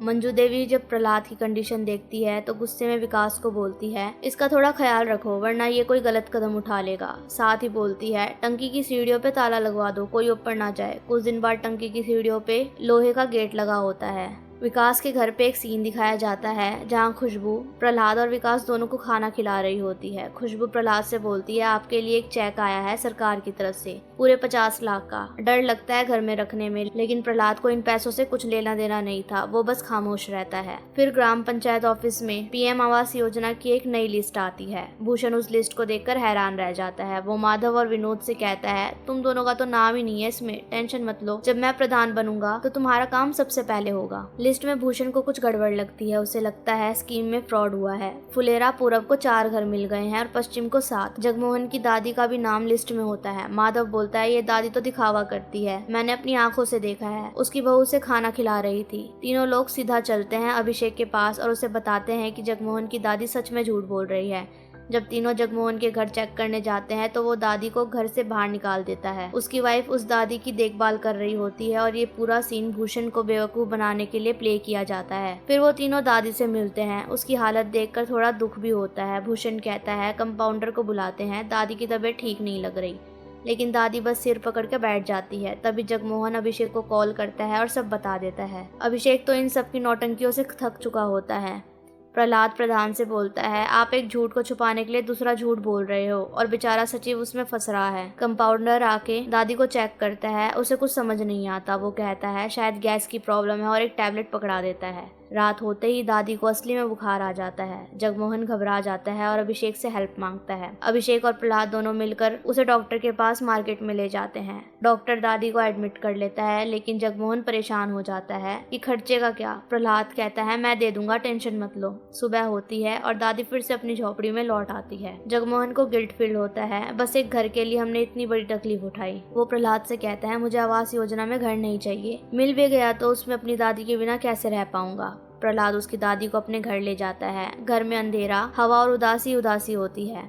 दादी कहती है, ये कहाँ ले आए हो? प्रहलाद बोलता है, ये दिखाने के लिए कि खाली घर कैसा लगता है, तुम्हारे पास तो परिवार है। दादी कुछ इमोशनल हो जाती है और बोलती है, मरने से पहले अपने पोते के लिए कुछ करना चाहती हूँ। प्रहलाद समझाता है, तो जीने के वक्त परिवार के साथ रहो। फिर दादी वहाँ झाड़ू मारने लगती है, लेकिन प्रहलाद खुद उसका झाड़ू लेकर अपना घर साफ करने लगता है, जैसे अपने गम को एक तरफ रखकर नई शुरुआत करना चाहता हो।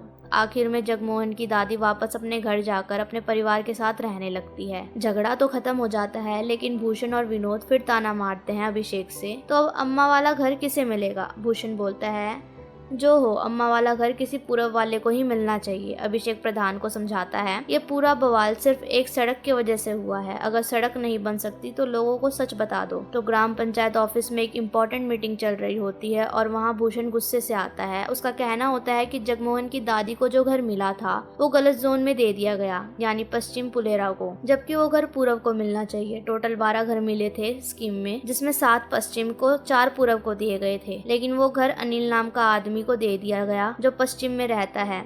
भूषण क्लियरली बोलता है कि प्रधान सिर्फ अपने लोगों को घर बांट रहे हैं। उसका फ्रस्ट्रेशन ये भी था कि प्रधान जी ना तो काम करते हैं ना ही सड़क बनवाते हैं। मंजू देवी बोलती है, विधायक तो जेल में है, पैसा कहाँ से लाएं? भूषण बोलता है, अब तो वो जेल से छूट गए हैं और इलेक्शन में उनकी पत्नी कैंडिडेट बनने वाली है। भूषण प्रधान जी को एक सेल्फिश लीडर बोलता है। दूसरी तरफ विकास ऑफिस के बाहर धरने देने नहीं जा रहा था, जबकि कुछ लोग अपनी सैलरी बढ़ाने के लिए प्रोटेस्ट कर रहे थे।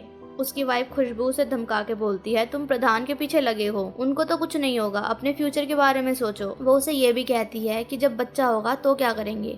इस बात से परेशान विकास अभिषेक से बात करता है, तो अभिषेक उसे कहता है, जा प्रोटेस्ट में कुछ तो एक्शन लो। फिर दोनों बैठ के प्रधान जी की बात करते हैं और अभिषेक बोलता है, मीटिंग में प्रधान की बेइज्जती होनी जरूरी है। फिर अभिषेक रिंकी को कॉल करता है। रिंकी बताती है कि उसके मम्मी पापा का झगड़ा हो गया है और वो मार्केट जा रही है, थोड़ी शांति मिल जाएगी। दोनों मिलते हैं, मार्केट जाते हैं, होटल में डिनर करते हैं, मंदिर भी जाते हैं। वहाँ बात करते हुए अभिषेक रिंकी से पूछता है, तुम MBA क्यों नहीं करती? रिंकी कहती है, बैंकिंग इजी लगता है। अभिषेक समझाता है, इजी तो कुछ भी नहीं होता। रिंकी तभी डिसाइड करती है कि अपने करियर के लिए सीरियस होना चाहिए। उसके बाद हम भूषण, माधव और विनोद को देखते हैं, जो जेल से छूटे विधायक से मिलने जा रहे होते हैं।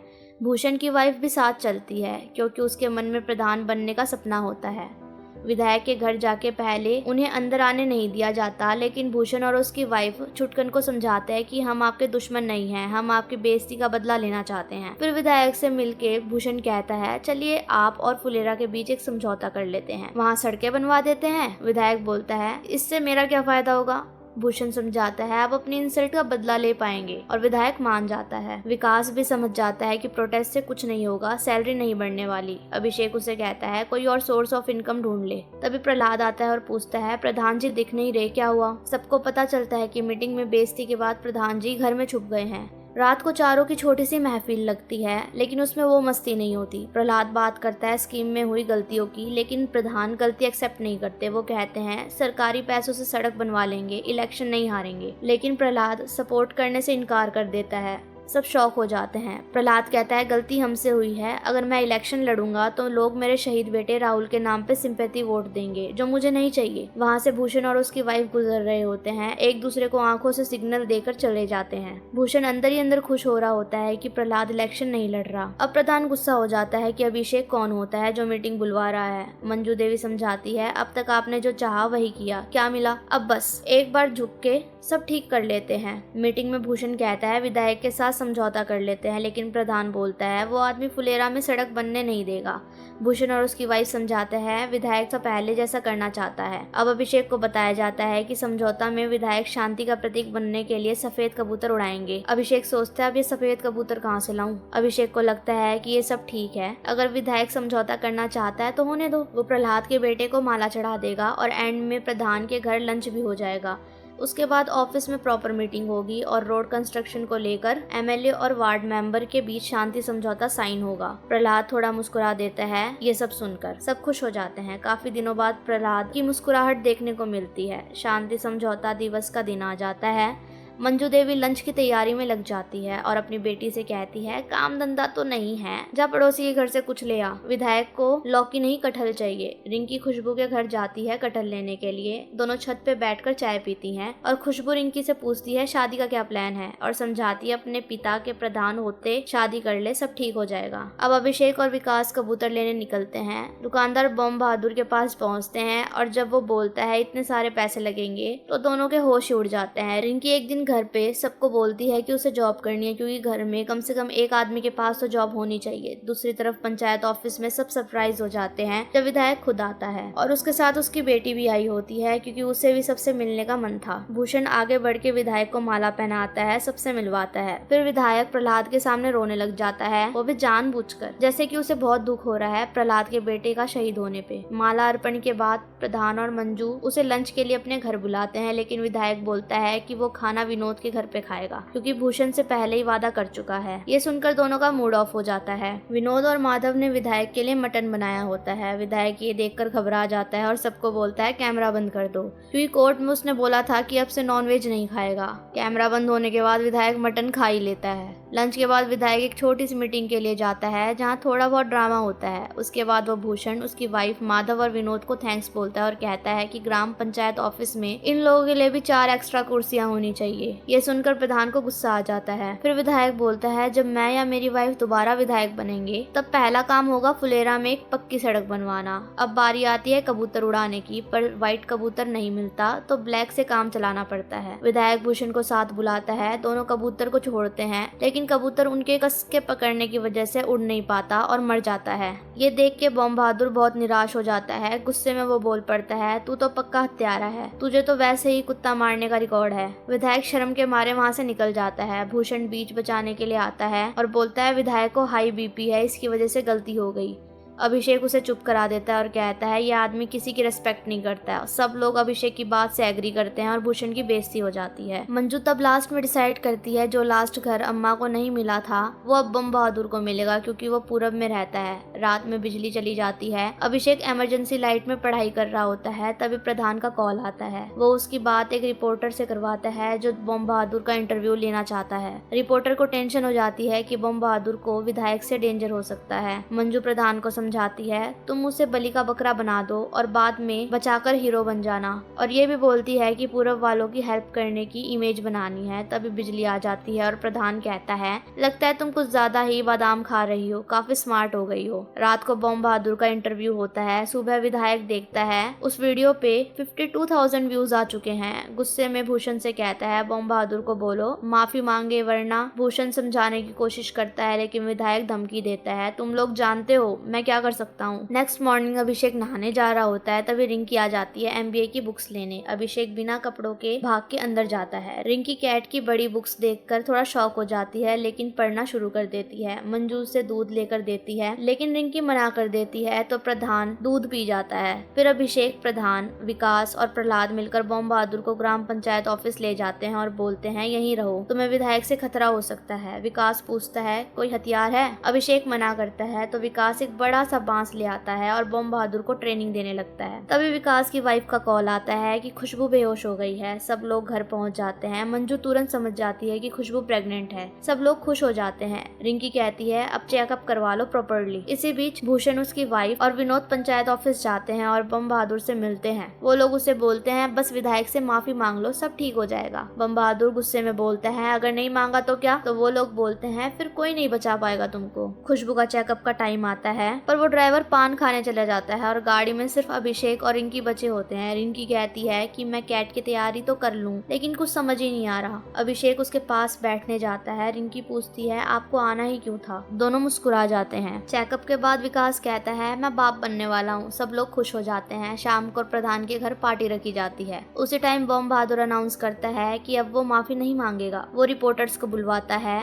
इंटरव्यू देता है और विधायक को चैलेंज कर देता है जो आदमी एक कबूतर नहीं संभाल सकता वो असेंबली क्या संभालेगा। ये सुनकर विधायक और गुस्सा हो जाता है लेकिन बम बहादुर ने सबके सामने अपनी बात रख ही दी थी, वो भी बिना डरे। अब कुछ दिन के बाद देखते हैं कि गांव में हर तरफ सिर्फ और सिर्फ प्रधान जी की तारीफ हो रही थी। अब उन्हें पूरा भरोसा हो चुका था कि अब वो MLA से टक्कर ले सकते हैं क्योंकि इस बार उनके साथ गांव के काफी लोग खड़े हैं।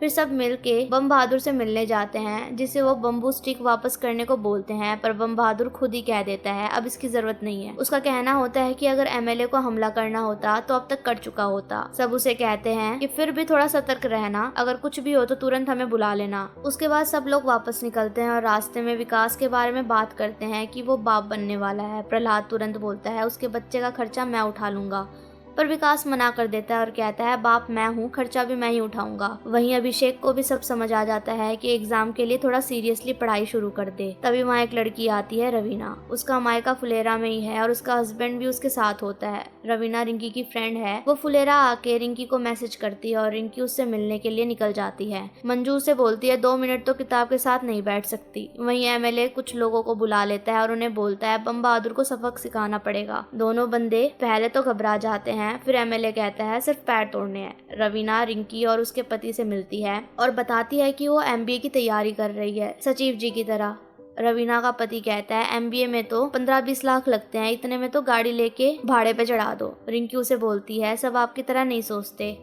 दूसरी तरफ अभिषेक को उसका दोस्त आदित्य कॉल करता है, बताता है कि एग्जाम 28 तारीख को है। तभी रिंकी का कॉल आता है जो बोलती है हम गार्डन जा रहे हैं, तुम भी आ जाओ। अभिषेक थोड़ा सोचता है जाए या ना जाए। रिंकी कहती है उस बात को काफी टाइम हो गया है, अब भूल जाओ। अब सब गार्डन में घूम रहे होते हैं। अभिषेक और रवीना का पति एक दूसरे से बिल्कुल बात नहीं करते। शादी वाला दिन का सीन अभी तक याद है। वो बंदा फिर से टंकी पर चढ़ने की कोशिश करता है पर अब तो गेट लगा होता है। प्रहलाद गेट हटा देता है पर बोलता है अब मन नहीं है चढ़ने का। इधर विनोद को लगता है कि शायद हम बम बहादुर के साथ कुछ ज्यादा ही कर रहे हैं पर बाकी लोग कहते हैं उसको औकात दिखानी जरूरी है। अब बम बहादुर के पास वही 2 बंदे जाते हैं जिनको पैर तोड़ने का काम दिया होता है।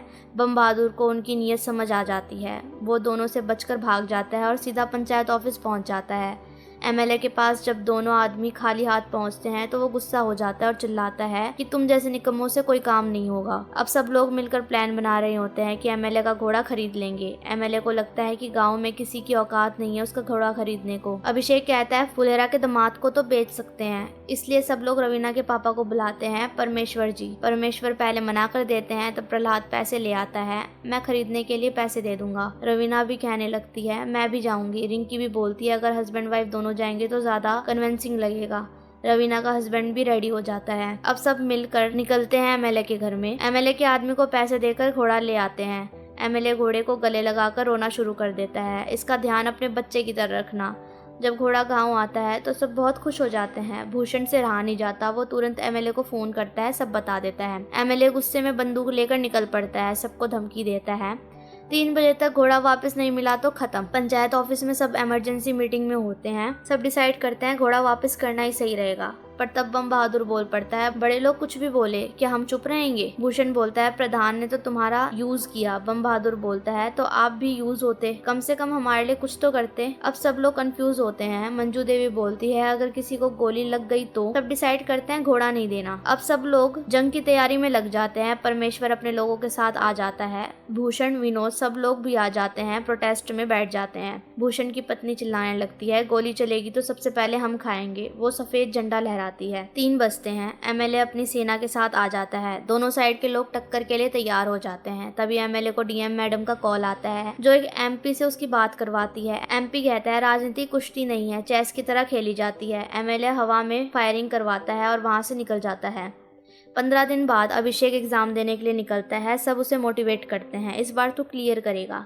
तभी कुछ लोग आते हैं और गोली चला देते हैं। अभिषेक बस में चढ़ जाता है, बाकी लोग भाग जाते हैं। प्रधान को गोली लग जाती है। हॉस्पिटल में सब परेशान होते हैं। अभिषेक आदित्य के साथ दौड़ता हुआ वहाँ पहुँचता है। एमएलए से मिलता है और चिल्ला देता है। एमएलए बोलता है, हमने नहीं करवाया। फिर भूषण भी बेकार की बातें करता है। अभिषेक उसे थप्पड़ लगा देता है। बाहर सब में फाइट शुरू हो जाती है। पुलिस सबको जेल में डाल देती है। जेल में विकास पूछता है, तेरा एग्जाम कैसा गया? अभिषेक बोलता है, बढ़िया। वहीं डीएम मैडम मीडिया को कॉन्फ्रेंस में बुलाती है। इस बार इलेक्शन बिल्कुल फेयर होगा। सीआरपीएफ 10,000 जवान सब तैनात किए गए हैं। और इसी के साथ हमारा ये सीजन भी खत्म हो जाता है। एपिसोड की शुरुआत होती है सचिव जी के मौसी जी के बेटे से, जो कुछ दिन के लिए उनके यहाँ रुकने आए हैं। वो अपनी माँ से बात करता है और बताता है कि सचिव जी यानी अभिषेक बहुत परेशान है, क्योंकि उनके ऊपर एक केस चल रहा है। अभी रिसेंटली पता चलता है कि उनका एग्जाम बहुत अच्छा गया है, लेकिन अगर भूषण ने केस वापस नहीं लिया तो डॉक्यूमेंट वेरिफिकेशन और इंटरव्यू में दिक्कत आ सकती है। अब सचिव जी के ऊपर आईपीसी की धारा 322 लगी है, और अगर ये केस क्लियर नहीं हुआ तो उनकी जॉब चली जाएगी। थोड़ी देर बाद सचिव जी अपने कजन को छोड़ने निकलते हैं। तभी प्रहलाद चाचा और विकास आ जाता है। सचिव जी का मूड खराब होता है, इसलिए उनका कजन प्रहलाद और विकास को कह देता है कि उनका ध्यान रखना। इसके बाद पता चलता है कि जो गोली प्रधान जी को लगी थी वो उन्होंने खुद ही चलवाई थी, ताकि इलेक्शन सिंपैथी मिल सके। लेकिन भूषण ने एफआईआर प्रधान जी पे नहीं बल्कि सचिव जी पे करवा दी। अब प्रधान जी रेस्ट कर रहे हैं, हाथ में बैंडेज है और पूरा फोकस सिर्फ इलेक्शन जीतने पर है। लेकिन इस बार उनका मुकाबला होने वाला है बनारकस नाम के आदमी से, जो इलेक्शन में खड़ा हो रहा है। रात को सचिव जी को नींद नहीं आ रही होती, तो वो अपना फोन उठाकर यूट्यूब पे 322 धारा के बारे में सर्च करते हैं। पर पता चलता है कि अगर दोष साबित हो गया तो 1 साल तक की जेल भी हो सकती है। ये सुनकर वो और ज्यादा टेंशन में आ जाते हैं और पंचायत ऑफिस के बाहर जाकर बैठ जाते हैं। वहाँ से वो प्रहलाद चाचा को कॉल करते हैं और बियर मांगते हैं। प्रहलाद चाचा कहते हैं कि बियर तो नहीं है, लेकिन रम है। सचिव जी उस रम को लेने के लिए निकल पड़ते हैं। प्रहलाद चाचा एक बड़ी बोतल ले आते हैं, लेकिन सचिव जी कहते हैं कि उन्हें तो छोटी सी बोतल ही चाहिए थी। तो चाचा बोलते हैं कि कोई बात नहीं, हम दोनों मिलकर आधी आधी बोतल खत्म कर लेते हैं। दोनों बैठ जाते हैं, वो भी पीने के लिए। उधर विकास और उसकी वाइफ खुशबू अपने रूम में बात कर रहे होते हैं कि जो पैसे प्रहलाद चाचा ने दिए हैं उससे वो एक जमीन खरीद लेंगे, और जो पैसे बचेंगे या तो उन्हें वापस कर देंगे या फिर एफडी बनवा देंगे। तभी उन्हें जोर जोर से आवाजें आती है, जैसे बाहर कोई शराबी चिल्ला रहा हो, लेकिन असल में ये सचिव जी होते हैं, जो भूषण के लिए अपना पूरा गुस्सा निकाल रहे होते हैं। वो चिल्लाकर कहते हैं कि भूषण जैसा गंदा आदमी उन्होंने कभी नहीं देखा, अगर वो उसके सामने आ गया तो वो उसे मार देंगे। विकास आवाज सुनकर वहाँ आ जाता है और उनके साथ बैठ जाता है। फिर सचिव जी बोलते हैं कि एक थप्पड़ मारने पर एफआईआर कर दी, अब तो मैं उसके मुंह पर चप्पल मार कर आऊंगा, केस तो चल ही रहा है और क्या ही करेगा भूषण। प्रहलाद और विकास भी बोलते हैं कि चलो हम भी चलते हैं, लेकिन जाने से पहले जो चखना रखा होता है वो प्रधान जी के घोड़े तारा को खिला देते हैं। जैसे ही घोड़े को चना खिलाते हैं, सचिव जी का मूड बदल जाता है। वो कहता है कि मैं भूषण से माफी मांग लूंगा, शायद वो केस वापस ले ले। विकास बोलता है सुबह चलते हैं, लेकिन सचिव जी कहते हैं कि अभी ही चलना पड़ेगा, नशे में हूँ तभी उसके सामने जा पाऊंगा। तीनों भूषण के घर पहुँच जाते हैं, लेकिन दरवाजा बंद होता है। सचिव जी दीवार कूदकर अंदर जाने लगते हैं। तभी भूषण और उसकी माँ क्रांति देवी जाग जाती है। सचिव जी तुरंत माफी मांग लेते हैं और कहते हैं कि भाई प्लीज ये केस वापस ले लो। लेकिन भूषण कोई सिंपल आदमी नहीं था। वो कहता है मेरी एक छोटी सी डिमांड है, जो एफआईआर प्रधान जी पर गोली लगने वाली फाइल है ना, उसमें मेरा नाम और विधायक जी का नाम लिखा है। मैं चाहता हूँ कि तुम मेरा नाम वहाँ से हटवा दो, तभी मैं तुम्हारे अगेंस्ट वाली फाइल वापस ले लूंगा। ये सुनकर सचिव जी थोड़ा कंफ्यूज हो जाता है कि क्या करना चाहिए और क्या नहीं। नहीं। अगले दिन वो प्रधान जी के घर जाता है। वहाँ रिंकी उन्हें बताती है कि वो MBA नहीं कर पाएगी, इसलिए अपनी सारी बुक्स उन्हें वापस दे देती है। जब प्रधान जी को पता चलता है कि सचिव जी की जॉब के लिए FIR से भूषण का नाम हटाना जरूरी है तो वो मान जाते हैं। कहते हैं सचिव जी ने मेरे लिए बहुत कुछ किया है तो मैं इतना तो कर ही सकता हूँ। दूसरी तरफ विधायक जी किसी लड़के को मार रहे होते हैं क्योंकि उन्हें शक होता है कि इसी ने प्रधान जी पे गोली चलवाई है, लेकिन वो लड़का बार बार कहता है कि वो तो उस टाइम पे वहाँ था ही नहीं। विधायक को कंफ्यूजन हो रहा था कि गोली किसने चलाई। तभी बनारस की टीम वहाँ आ जाती है। भूषण विधायक जी को बताता है कि उसने अपना नाम FIR से हटवा लिया है। ये सुनते ही विधायक जी गुस्सा हो जाते हैं और कहते हैं तुम बहुत सेल्फिश निकले, टीम के मेंबर होकर सिर्फ अपने आप को बचा रहे हो, अब मेरा भी नाम हटवाओ। बाद में जब सब लोग पुलिस स्टेशन पहुँचते हैं, भूषण एक और डिमांड रखता है कि अब विधायक जी का नाम भी FIR से हटवा दिया जाए। ये बातें मंजू देवी भी सुन रही होती है। जब पुलिस को ये सब पता चलता है तो वो कहते हैं अगर दोनों ने गोली नहीं चलाई तो क्या प्रधान जी ने खुद पे गोली चलवाई है? ये तो पूरा पब्लिसिटी स्टंट लगता है। अब तो प्रधान जी के अगेंस्ट इन्वेस्टिगेशन हो सकती है। तब सचिव जी और मंजू देवी बाहर जाकर प्रधान जी को फोन करते हैं। प्रधान जी कहते हैं दोनों के नाम हटवा दो, मैं सब हैंडल कर लूंगा। तभी विनोद आता है और कहता है मेरी भी एक छोटी सी डिमांड है, विधायक जी का घोड़ा सितारा जो तुम्हारे पास है वो भी वापस चाहिए। अब सचिव जी और मंजू देवी का पेशेंस टूट जाता है, वो वहाँ से निकल जाते हैं। बनारस का ये देखकर शौक में आ जाता है। पुलिस उसे समझाते हैं जब वो मान गए थे तो इतनी डिमांड क्यों रख रहे थे। अगले दिन इलेक्शन की तैयारियां स्टार्ट हो चुकी होती है। सचिव जी, प्रहलाद चाचा और विकास एक जगह ढूंढ रहे होते हैं जहाँ प्रधान जी और मंजू देवी सफाई करके अपना कैंपेन शुरू कर सके। वो लोग अपने गाँव के एक स्कूल में पहुँचते हैं जहाँ का टॉयलेट इतना गंदा होता है कि प्रहलाद चाचा कहते हैं गोली से तो प्रधान जी बच गए लेकिन इस टॉयलेट को देखकर मर जाएंगे। फिर वो दूसरी जगह देखते हैं लेकिन वहाँ सब इतना साफ होता है कि अगर वो सफाई करेंगे भी तो गाँव वाले कहेंगे कि ये बस ड्रामा है। तभी बनारस का की टीम देख लेती है कि सचिव जी के लोग क्या कर रहे हैं। सचिव जी एक टंकी के पास पहुंच जाते हैं जहां बहुत गंदगी होती है। उन्हें लगता है कि यहीं पर प्रधान जी और मंजू देवी को सफाई के लिए लाना चाहिए। उधर प्रधान जी हाथ टूटने के बावजूद इलेक्शन की तैयारियों में लगे हुए थे। रिंकी, उनकी बेटी, मंजू देवी के नाम से एक फेसबुक पेज बनाती है जहाँ कैंपेन की फोटोज और इन्फो डाली होती है। एक पोस्ट में लिखा होता है कल सुबह 11 बजे पानी की टंकी के पास सफाई होगी। अगले सीन में सचिव जी और विकास चाय पी रहे होते हैं और पंचायत ऑफिस के सामने। तभी वो देखते हैं कि बनारस की टीम पानी की टंकी के पास सफाई कर रही है। ये देखकर वो हैरान रह जाते हैं क्योंकि प्रधान जी और मंजू देवी तो कल 11 बजे यहाँ आने वाले थे। सचिव जी तुरंत प्रधान जी को कॉल करते हैं और प्रधान जी उन्हें अब घर बुला लेते हैं। तभी पता चलता है कि बनारस की टीम ने ये इन्फो रिंकी के मंजू देवी वाले फेसबुक पेज से देख ली थी।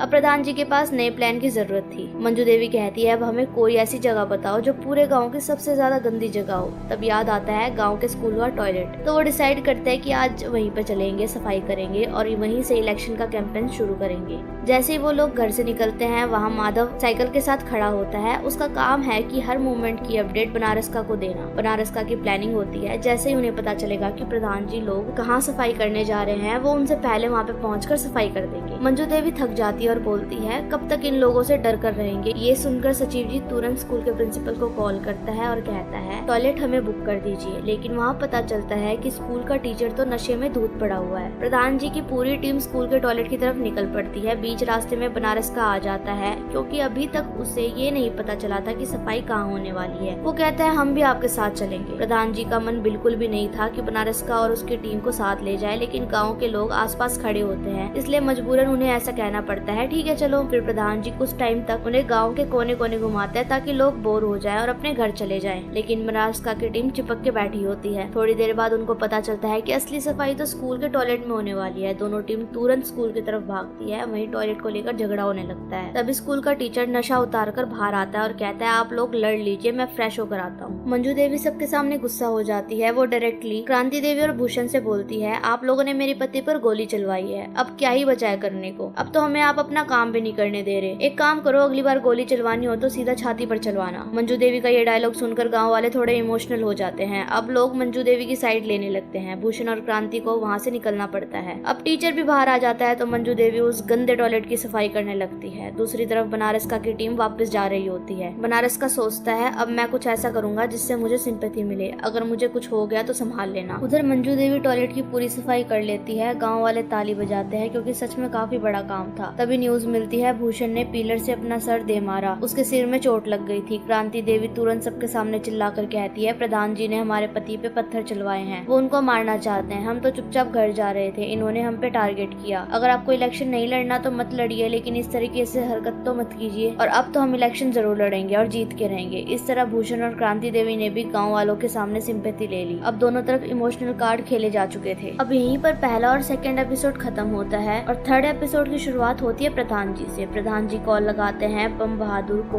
और पूछते हैं ये भूषण को पत्थर किसने मारा, लेकिन किसी के पास इसका कोई जवाब नहीं होता। सीन कट होता है सचिव जी, प्रहलाद चाचा और विकास पर। ये लोग विकास की जमीन की रजिस्ट्री करवा के आए हुए होते हैं, इसलिए काफी खुश होते हैं। साथ में लड्डू भी लेकर आए थे सबको बताने के लिए। प्रधान जी को भी लड्डू खिलाए जाते हैं। प्रहलाद चाचा को जो पैसे मिले थे वो सारे विकास को दे दिए ताकि उसके बेटे का फ्यूचर सिक्योर हो सके, और ये सब विकास ने प्रहलाद चाचा के कहने पर किया था। लेकिन दूसरी तरफ प्रधान जी अभी भी कंफ्यूज थे भूषण को पत्थर किसने मारा। तभी वो देखते हैं विनोद और माधव को लड़ते हुए जो रास्ते से जा रहे होते हैं। वो बोल रहे होते हैं कि जब भूषण भैया प्रधान बनेंगे तो मैं उप प्रधान बनूंगा। प्रधान जी उन्हें बुलवाते हैं और कहते हैं लड्डू का प्रसाद मिला है, लो खा लो। माधव कहता है मैं अपने बॉस से गद्दारी नहीं करूंगा, मैं नहीं लूंगा। लेकिन विनोद लड्डू खा लेता है, माधव नहीं लेता, तो विनोद खुद ही लड्डू खा जाता है। बाद में माधव ये बात भूषण को बता देता है। भूषण शौक में, तुम्हारे दुश्मन का लड्डू खाएगा? विनोद कहता है प्रसाद था यार, प्रसाद में दुश्मनी कहाँ से होती है। लेकिन भूषण गुस्से में आ जाता है। विनोद गिल्ट फील करता है और डिसाइड करता है कि लड्डू वापस करेगा, चाहे अपने पैसे से ही क्यों ना खरीदना पड़े। जब विनोद घर जा रहा होता है तो वो खुशबू जो कि विकास की पत्नी होती है उसको लड्डू बांटते हुए देखता है। वो एक लड्डू से ले लेता है और तुरंत चला जाता है सचिव जी के घर लड्डू वापस देने। लेकिन विकास कहता है अरे ये प्रसाद है, हम प्रसाद वापस नहीं लेते। विनोद कहता है भूषण मुझ पे शक कर रहा है, मुझे वापस देना ही पड़ेगा। तब सचिव और विकास उसे भड़काते हैं, तू क्या भूषण का नौकर है, अपनी मर्जी से लड्डू भी नहीं खा सकता? विनोद कहता है मैं किसी का गुलाम नहीं हूँ, मैं भी लड्डू खा सकता हूँ। सचिव समझाता है अरे पॉलिटिक्स में दुश्मनी नहीं होती, लेकिन फंक्शन में सब एक दूसरे के घर जाते हैं, तू भी आज रात प्रधान जी के यहाँ भोज में आ जा। विनोद एग्री करता है और कहता है कि मैं आऊंगा और सबको दिखाऊंगा कि मुझे भी पॉलिटिक्स आती है। दरअसल प्रधान जी चाहते थे कि विनोद उसके साइड आ जाए, क्योंकि विनोद उनके काम का बंदा है। अगर वो सपोर्ट करे तो इलेक्शन इजीली जीता जा सकता है। प्रधान जी के घर पर सबकी फेवरेट लौकी की सब्जी बन रही होती है। वो कहते हैं जब विनोद पेट भर के खाएगा तब पार्टी की बात छेड़ेंगे। विनोद आता है और सीन एक मिनिस्टर जैसा लगता है, जैसे कोई वीआईपी आ गया हो। सब उसका स्वागत करते हैं, खाना खिलाते हैं, तारीफ करते हैं। फिर प्रधान जी पूछते हैं भूषण को पत्थर किसने मारा? विनोद कहता है मुझे नहीं पता। मंजू देवी ये सब ऑब्जर्व कर रही थी और कहती है प्रधान जी अब पॉइंट पर आइए, विनोद से पार्टी ज्वाइन करने वाली बात कहिए वरना वो चला जाएगा। तो विनोद के लिए स्पेशल सेवई की खीर बनाई जाती है उसका थोड़ा और टाइम रोकने के लिए। वो लोग पूछते हैं तुम भूषण के साथ क्यों हो, वो तुम्हारी इज्जत ही नहीं करता, तुम हमारी पार्टी ज्वाइन कर लो। विनोद तुरंत भूषण को कॉल करता है और कहता है मैं प्रधान जी के घर पर भोज पे आया हुआ हूँ। भूषण कहता है अगर तू उनके घर पे खाना खाएगा ना तो उप प्रधान बनने का सपना भूल जा। विनोद ये सुनकर उदास हो जाता है। तब प्रधान जी कहते हैं अगर हम जीत गए तो तुम्हें उप प्रधान हम बनाएंगे।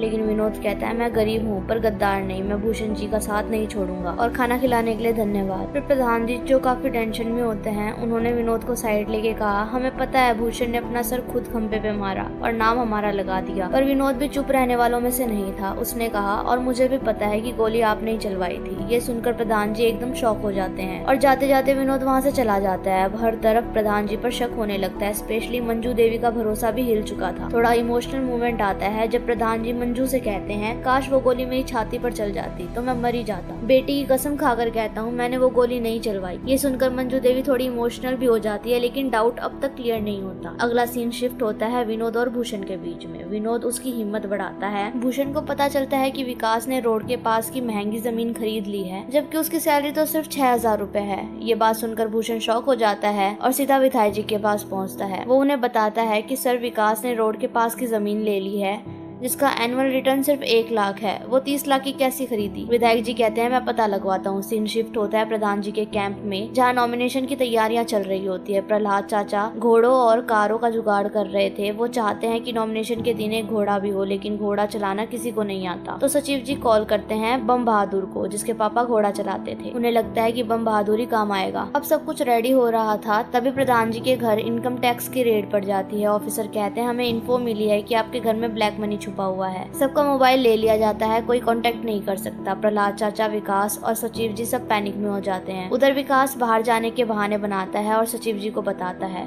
30 लाख की जमीन खरीद ली, लेकिन 6 लाख अभी भी घर में रखे हैं। प्रहलाद चाचा कहते हैं वो पैसे तो मेरे सफेद पैसे हैं। सचिव जी कहते हैं पर इन ऑफिसर्स को तो सब कुछ ब्लैक मनी ही दिखेगा, उन पैसों को वहाँ से निकालना होगा। तभी बम बहादुर आता है और वो चुपचाप से विकास के घर के पीछे से छुप छुप कर छत पर चढ़ जाता है। खुशबू को सिग्नल देता है और बोलता है जो पैसे रखा है वो दे दो वरना पुलिस पकड़ लेगी। खुशबू के ट्रस्ट के लिए उसे विकास का रुमाल भी दिया। खुशबू छत से नीचे उतरती है पर पुलिस वाले उसे देख लेते हैं। खुशबू झूठ बोलती है कि मुझे उल्टी आ रही थी, मैं थोड़ी हवा खाने गई थी। पुलिस चेक करने जाती है पर तब तक बम बहादुर सब कुछ लेकर निकल चुका था। एंड में खुशबू पुलिस से कह देती है आप रिंकी को बुला लीजिए, मैं उससे बात करना चाहती हूँ। पुलिस कॉल लगाते हैं पर किसका फोन नहीं उठता। तभी बम बहादुर चलते चलते वापस आता है, हल्के से लंगड़ा रहा होता है क्योंकि वो छत से नीचे गिर गया था। पुलिस वाले उसे बोलते हैं एक काम करो, प्रधान जी के घर जाओ और उनकी बेटी रिंकी को लेकर आओ। बम बहादुर बिना किसी देरी के इनकम टैक्स ऑफिसर के पास जाता है पर ये उसका सबसे बड़ा मिस्टेक बन जाता है। इधर रिंकी भी खुशबू के घर पहुंच चुकी होती है। खुशबू से बताती है कि हमारे घर पे 6 लाख रुपए रखे हुए हैं, अगर वो रेड पे मिल गए तो सब कुछ खत्म हो जाएगा। तो रिंकी तुरंत प्लान बनाती है, वो लोग छत से पैसा बम बहादुर के पास फेंक देते हैं। बम बहादुर एकदम परफेक्ट पोजीशन में होता है जैसे क्रिकेट मैच में फील्डर हो। वो कैच को कैच भी कर लेता है पर जैसे वो कैच करता है सामने से इनकम टैक्स ऑफिसर अपनी पूरी टीम के साथ टपक पड़ता है। ऑफिसर चिल्लाता है सबको अरेस्ट करो। खुशबू, रिंकी, बम बहादुर और विकास सब इन्वॉल्व है। प्रहलाद चाचा समझाते हैं ये पैसा मेरा है, व्हाइट मनी है, ब्लैक मनी नहीं। सचिव जी भी रीजनिंग देते हैं पर ऑफिसर तो फुल ईगो मोड में आ जाता है। उसका मकसद सिर्फ एक होता है, प्रधान जी का नाम खराब करना। मंजू देवी आगे बढ़ती है और उन्हें रोकने की कोशिश करती है और बोलती है अगर ले जाओगे तो हमें कुचल के जाना पड़ेगा। फिर बाद में एक सीनियर ऑफिसर आता है, वो डायरेक्ट वो इनकम टैक्स ऑफिसर को बुलाता है और बोलता है कि एमएलए की चमचागिरी कर रहा है ना, अब वो एमएलए नहीं रहा और उसे जोर का थप्पड़ मारता है। इनकम टैक्स ऑफिसर उनसे माफी मांगता है और बोलता है कि कहीं और जाना था, गलत रेड पड़ गई और फाइनली वो वहाँ से चला जाता है। नेक्स्ट डे सभी लोग नॉमिनेशन फाइल करने जाते हैं। एक तरफ प्रधान जी और मंजू देवी तो दूसरी तरफ भूषण भैया और क्रांति देवी, दोनों पार्टीज के पेपर सबमिट हो जाते हैं। मतलब ये इलेक्शन बैटल और भी इंटरेस्टिंग होने वाला था। अब आती है 5वें और 6ठे एपिसोड की बारी। एपिसोड की शुरुआत होती है सेक्रेटरी जी से जो सुबह सुबह अपने कपड़े धोने में बिजी थे कि तभी उनकी नजर पड़ती है एक बूढ़े आदमी पर जो एक ऑटो से फुलेरा के बाहर उतरता है। ऑटो वाला उसे गाँव के अंदर ले जाने से मना कर देता है, कहता है यहाँ तो हर रोज गोलियां चलती रहती है भाई, मैं नहीं जाऊंगा। वो बूढ़ा आदमी और कोई नहीं बल्कि मंजू देवी के पिताजी होते हैं, मतलब रिंकी के नाना जी। सेक्रेटरी जी तुरंत समझ जाते हैं और उनसे कहते हैं कि अभी मंजू देवी और प्रधान जी तो इलेक्शन कैंपेन में गए हुए हैं, मैं आपको घर छोड़ देता हूँ। नाना जी बाइक पे बैठने से इनकार कर देते हैं, उन्हें भरोसा ही नहीं था। तभी सेक्रेटरी जी उनके लिए एक साइकिल का जुगाड़ करते हैं और दोनों पैदल पैदल निकल पड़ते हैं। रास्ते में नाना जी सेक्रेटरी जी से काफी बात करते हैं। वो कहते हैं कि सच्चा सचिव इम्पार्शियल होना चाहिए और ये सुनकर सचिव जी खुश हो जाते हैं। उधर गाँव में इलेक्शन कैंपेन चल रहा होता है। दोनों पार्टीज, प्रधान जी की टीम जिसका सिंबल होता है लौकी और बनराकस की टीम जिसका सिंबल होता है कुकर, आपस में टकरा जाती है। पब्लिक के सामने क्रांति देवी खुशबू पर इल्जाम लगाती है कि उसका और प्रहलाद चाचा का कुछ रिश्ता है और उन्होंने प्रहलाद चाचा के पैसे अपने घर में छुपा लिए हैं। ये सुनकर खुशबू इमोशनल हो जाती है क्योंकि वो प्रहलाद चाचा को पिता समान मानती है। प्रहलाद चाचा भी दिल से दुखी हो जाते हैं। विकास अपनी गलती समझकर वो 6 लाख रुपए प्रहलाद चाचा को वापस कर देता है। वो कहता है जमीन भी आपके नाम कर देंगे। फिर भूषण अपनी पार्टी का प्रमोशन कर रहा होता है और प्रेशर कुकर में लौकी पका रहा होता है। कह रहा होता है ये कुकर सिर्फ एक सीटी में लौकी पका देगी। सचिव जी पास से निकल रहे होते हैं और कुकर फट जाता है। भूषण की हालत खराब हो जाती है। लोग मजाक बनाने लगते हैं कि लौकी ने तो कुकर ही फाड़ दिया। रात में सब टेंशन में होते हैं क्रांति देवी की एक्यूजेशन के बाद, लेकिन जब ये प्रेशर कुकर का सीन सुनते हैं तो सब जोर जोर से हंसने लगते हैं। अगली सुबह प्रधान जी गाँव टूर पे जाते हैं। देखते हैं कि हर जगह सिर्फ भूषण के पोस्टर लगे हैं, उनके कोई भी पोस्टर नहीं। तभी उनका सामना एक आलू वालों से होता है जो सबको फ्री में आलू बांट रहा होता है। जब वो पूछते हैं तो पता चलता है भूषण ने उसे खरीद लिया है। फिर प्रधान जी के पास एक कॉल आता है सांसद साहब का। वो कहते हैं आज ही मिलना है। प्रधान जी टेंशन में पड़ जाते हैं कि ये मीटिंग उनके फेवर में होगी या फिर कोई सेक्रीफाइस की डिमांड करी जाएगी। प्रधान जी एमपी के घर पहुंचते हैं। उनके मन में टेंशन होता है लेकिन एमपी जी तो किसी और ही मूड में होते हैं। वो उनको बोलते हैं कि विधायक तो बहुत गंदा आदमी था, उसे तो निकाल दिया गया पार्टी से भी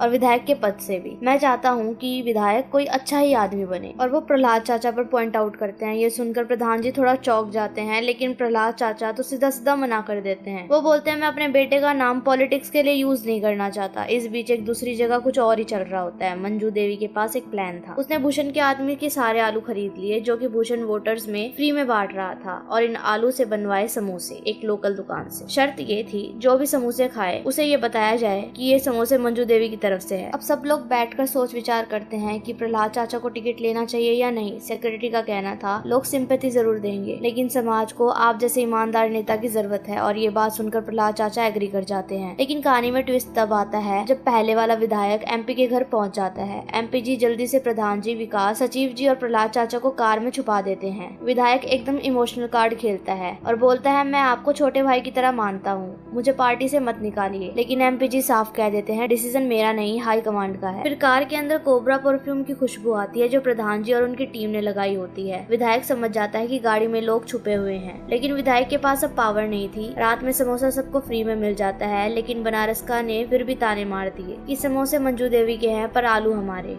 वापस आकर प्रधान जी को एक और शौक लगता है। उनके टीम को डाउट होता है कि जो गोली उन पे चली थी वो शायद विधायक ने नहीं बल्कि एमपी ने चलवाई थी, ताकि विधायक को हटाकर प्रहलाद चाचा को ऊपर लाया जा सके। प्रहलाद चाचा बोलते हैं अगर ऐसा किया है तो गलत है, लेकिन प्रधान जी कहते हैं अगर इससे हमारा भला हो रहा है तो मुझे गोली लगने का कोई गम नहीं। अब हम अगली दोपहर में सचिव जी को अपने रूम में पढ़ाई करते हुए देखते हैं। तभी विकास आता है और कहता है चलिए ना, आज प्रधान जी का आखिरी भाषण है। सचिव जी बोलता है यार कितनी बार सुनेंगे, जो वोट देना चाहेगा वो तो देगा ही। लेकिन तभी एंट्री होती है रिंकी की, और जैसे ही वो बुलाती है सचिव जी का नो सीधा यस में बदल जाता है। तीनों चलते हैं भाषण सुनने। प्रधान जी अपने भाषण में इमोशनल टोन में कहते हैं फूल था ये फुलेरा, सब तोड़ रहे थे, कुछ लोग मसल रहे थे, लेकिन अब इस फूल की रक्षा के लिए कांटे आ गए हैं। बैकग्राउंड में भूषण और क्रांति देवी भी अपने भाषण से लोगों का दिमाग घुमाने की पूरी कोशिश कर रहे होते हैं। तभी एकदम से गाँव का ट्रांसफार्मर ब्लास्ट हो जाता है, पूरी बिजली चली जाती है। भूषण को तुरंत याद आता है कि पिछली बार एक हफ्ते तक लाइट नहीं आई थी और अब तो इलेक्शन सिर पर है, तो वो प्लान बनाता है कि इस बार पूरा फायदा उठाया जाए। मंजू देवी चाहती है कि तुरंत लाइट ठीक हो जाए वरना इलेक्शन पर असर पड़ेगा, इसलिए वो सचिव जी को बोलती है कि जल्दी से मिस्त्री को ले आओ। सचिव जी विकास और प्रहलाद चाचा के साथ निकलते हैं और मिस्त्री को ढूंढने के लिए शहर पहुंचते हैं, लेकिन मिस्त्री उनका वेट नहीं कर रहा था। वो बोलता है मैं अब घर जा रहा हूँ, सिर्फ 3 दिन मिले हैं बीवी के साथ रहने के लिए, कल मेरे गाँव जबलपुर आ जाना। लेकिन मेन प्रॉब्लम ये है कि जबलपुर जाने के लिए उन्हें फकौली बाजार क्रॉस करना पड़ेगा, जो कि पुराने विधायक का एरिया है जहाँ उनकी दुश्मनी है। गाँव में बिजली नहीं थी और बिल्लू नाम का एक छोटा बच्चा रात में लैंप के नीचे पड़ता दिखाई देता है। इमरजेंसी लाइट भी डेड थी। सचिव जी उसे ले जाकर सोलर लैंप के नीचे बिठाते हैं। तभी एंट्री होती है बनारस का की गैंग की। 2 जनरेटर लेकर आते हैं और पूरे गांव में हेलोजन लाइट लगा देते हैं। फुलेरा एकदम जगमग हो उठता है। ये सब देखकर प्रधान जी भी डिसाइड करते हैं हम भी शहर से 4 जनरेटर लाएंगे, 2 पूर्व में 2 पश्चिम में। भूषण शॉक्ड रह जाता है कि प्रधान जी उससे 1 कदम नहीं 2 कदम आगे निकले, पर भूषण ताना मार देता है कि आप जबलपुर नहीं जा रहे क्योंकि आपको फकौली से डर लगता है। प्रधान जी का ईगो हट हो जाता है। अब वो डिसाइड कर लेता है कि हमें जाना ही पड़ेगा और मिस्त्री को लेकर ही आना पड़ेगा। अब वो लोग जबलपुर की तरफ निकल जाते हैं। बीच में मिलता है छुत्तन, पुराने एमएलए का आदमी, जो गाली गलौज और चीप कमेंट करता है। फिर बाद में मिस्त्री भी नखरे दिखाने लगता है और बोलता है कि मैं ट्रिपल राइडिंग नहीं करूंगा। फिर बाद में सब लोग फुलेरा वापस आ जाते हैं। भूषण मौका नहीं छोड़ता और सबके सामने बोलता है देखिए प्रधान जी मिस्त्री को नहीं ला पाए, अब तो हमें ही लाना पड़ेगा। और सच में भूषण मिस्त्री ले आता है ट्रांसफार्मर ठीक करने के लिए। अगले दिन इलेक्शन का दिन था, वोट पड़ रहे थे, भीड़ थी। डीएम मैडम भी आई थी। इस बार पिछली बार से ज्यादा वोट पड़ चुके थे। दूसरी तरफ सचिव जी के कैट एग्जाम का रिजल्ट भी आने वाला था। वो रिंकी को कॉल करता है और कहता है मुझसे रिजल्ट चेक नहीं होगा, तुम ही देख लो। रिंकी चेक करती है और रिजल्ट आता है 97.5%। सचिव जी की खुशी का ठिकाना ही नहीं होता। रिंकी और सचिव के बीच की बॉन्डिंग बढ़ती जा रही थी, लेकिन दोनों के बीच अभी भी वो ऑफिशियली लव एंगल का मूवमेंट नहीं आया। रात को प्रधान जी लड्डू बनवाते हैं, सिर्फ 25 किलो, जबकि पिछली बार 50 किलो बनवाए थे। कॉन्फिडेंस कम था। वहीं भूषण ने 50 किलो लड्डू बनवाए थे। पूरा यकीन था अपनी जीत पर। रिंकी एक शॉप से कचौड़ी खरीद रही होती है, सिर्फ 2 बची थी, वो भी ठंडी। तभी एमएलए की बेटी आ जाती है और दोनों के बीच कचौड़ी वॉर स्टार्ट हो जाती है। कचौड़ी वाला कंफ्यूज हो जाता है कि वो किसको दे। तब दोनों कॉल करते हैं। रिंकी प्रधान जी को कॉल करती है और चांदनी अपने विधायक पापा को। प्रधान जी जा नहीं सकते तो वो सचिव जी को भेजने का डिसीजन लेते हैं। दूसरी तरफ विधायक अपने आदमी छुटकन को भेजते हैं, जो पहले भी सचिव जी को मार चुका है। छुटकन फिर से बदतमीजी करता है, पुरानी मार का जिक्र करता है, पर इस बार सचिव जी चुप नहीं रहते और कहते हैं असली मर्द केस नहीं करता, सामने से निपटा लेता है। फिर सचिव जी और रिंकी के बीच में कुछ रोमांटिक सीन आते हैं, जैसे वो मफलर ठीक कर रहा था। अगला दिन इलेक्शन का होता है। टेंशन चरम पे होता है, सब लोग घबराए हुए होते हैं। इस बार पुलिस भी बुलाई गई थी। दूसरी तरफ भूषण, जो कॉन्फिडेंट है अपनी जीत को लेकर, फॉर्मर विधायक के पास जाता है आशीर्वाद लेने। वादा करता है अगर जीत गया तो उसका प्यारा घोड़ा सितारा वापस लाएगा। इलेक्शन रिजल्ट डिक्लेयर होने वाला होता है तो पहले फोन आता है विनोद के पास, वो भी भूषण का। वो बोलता है हम जीत गए,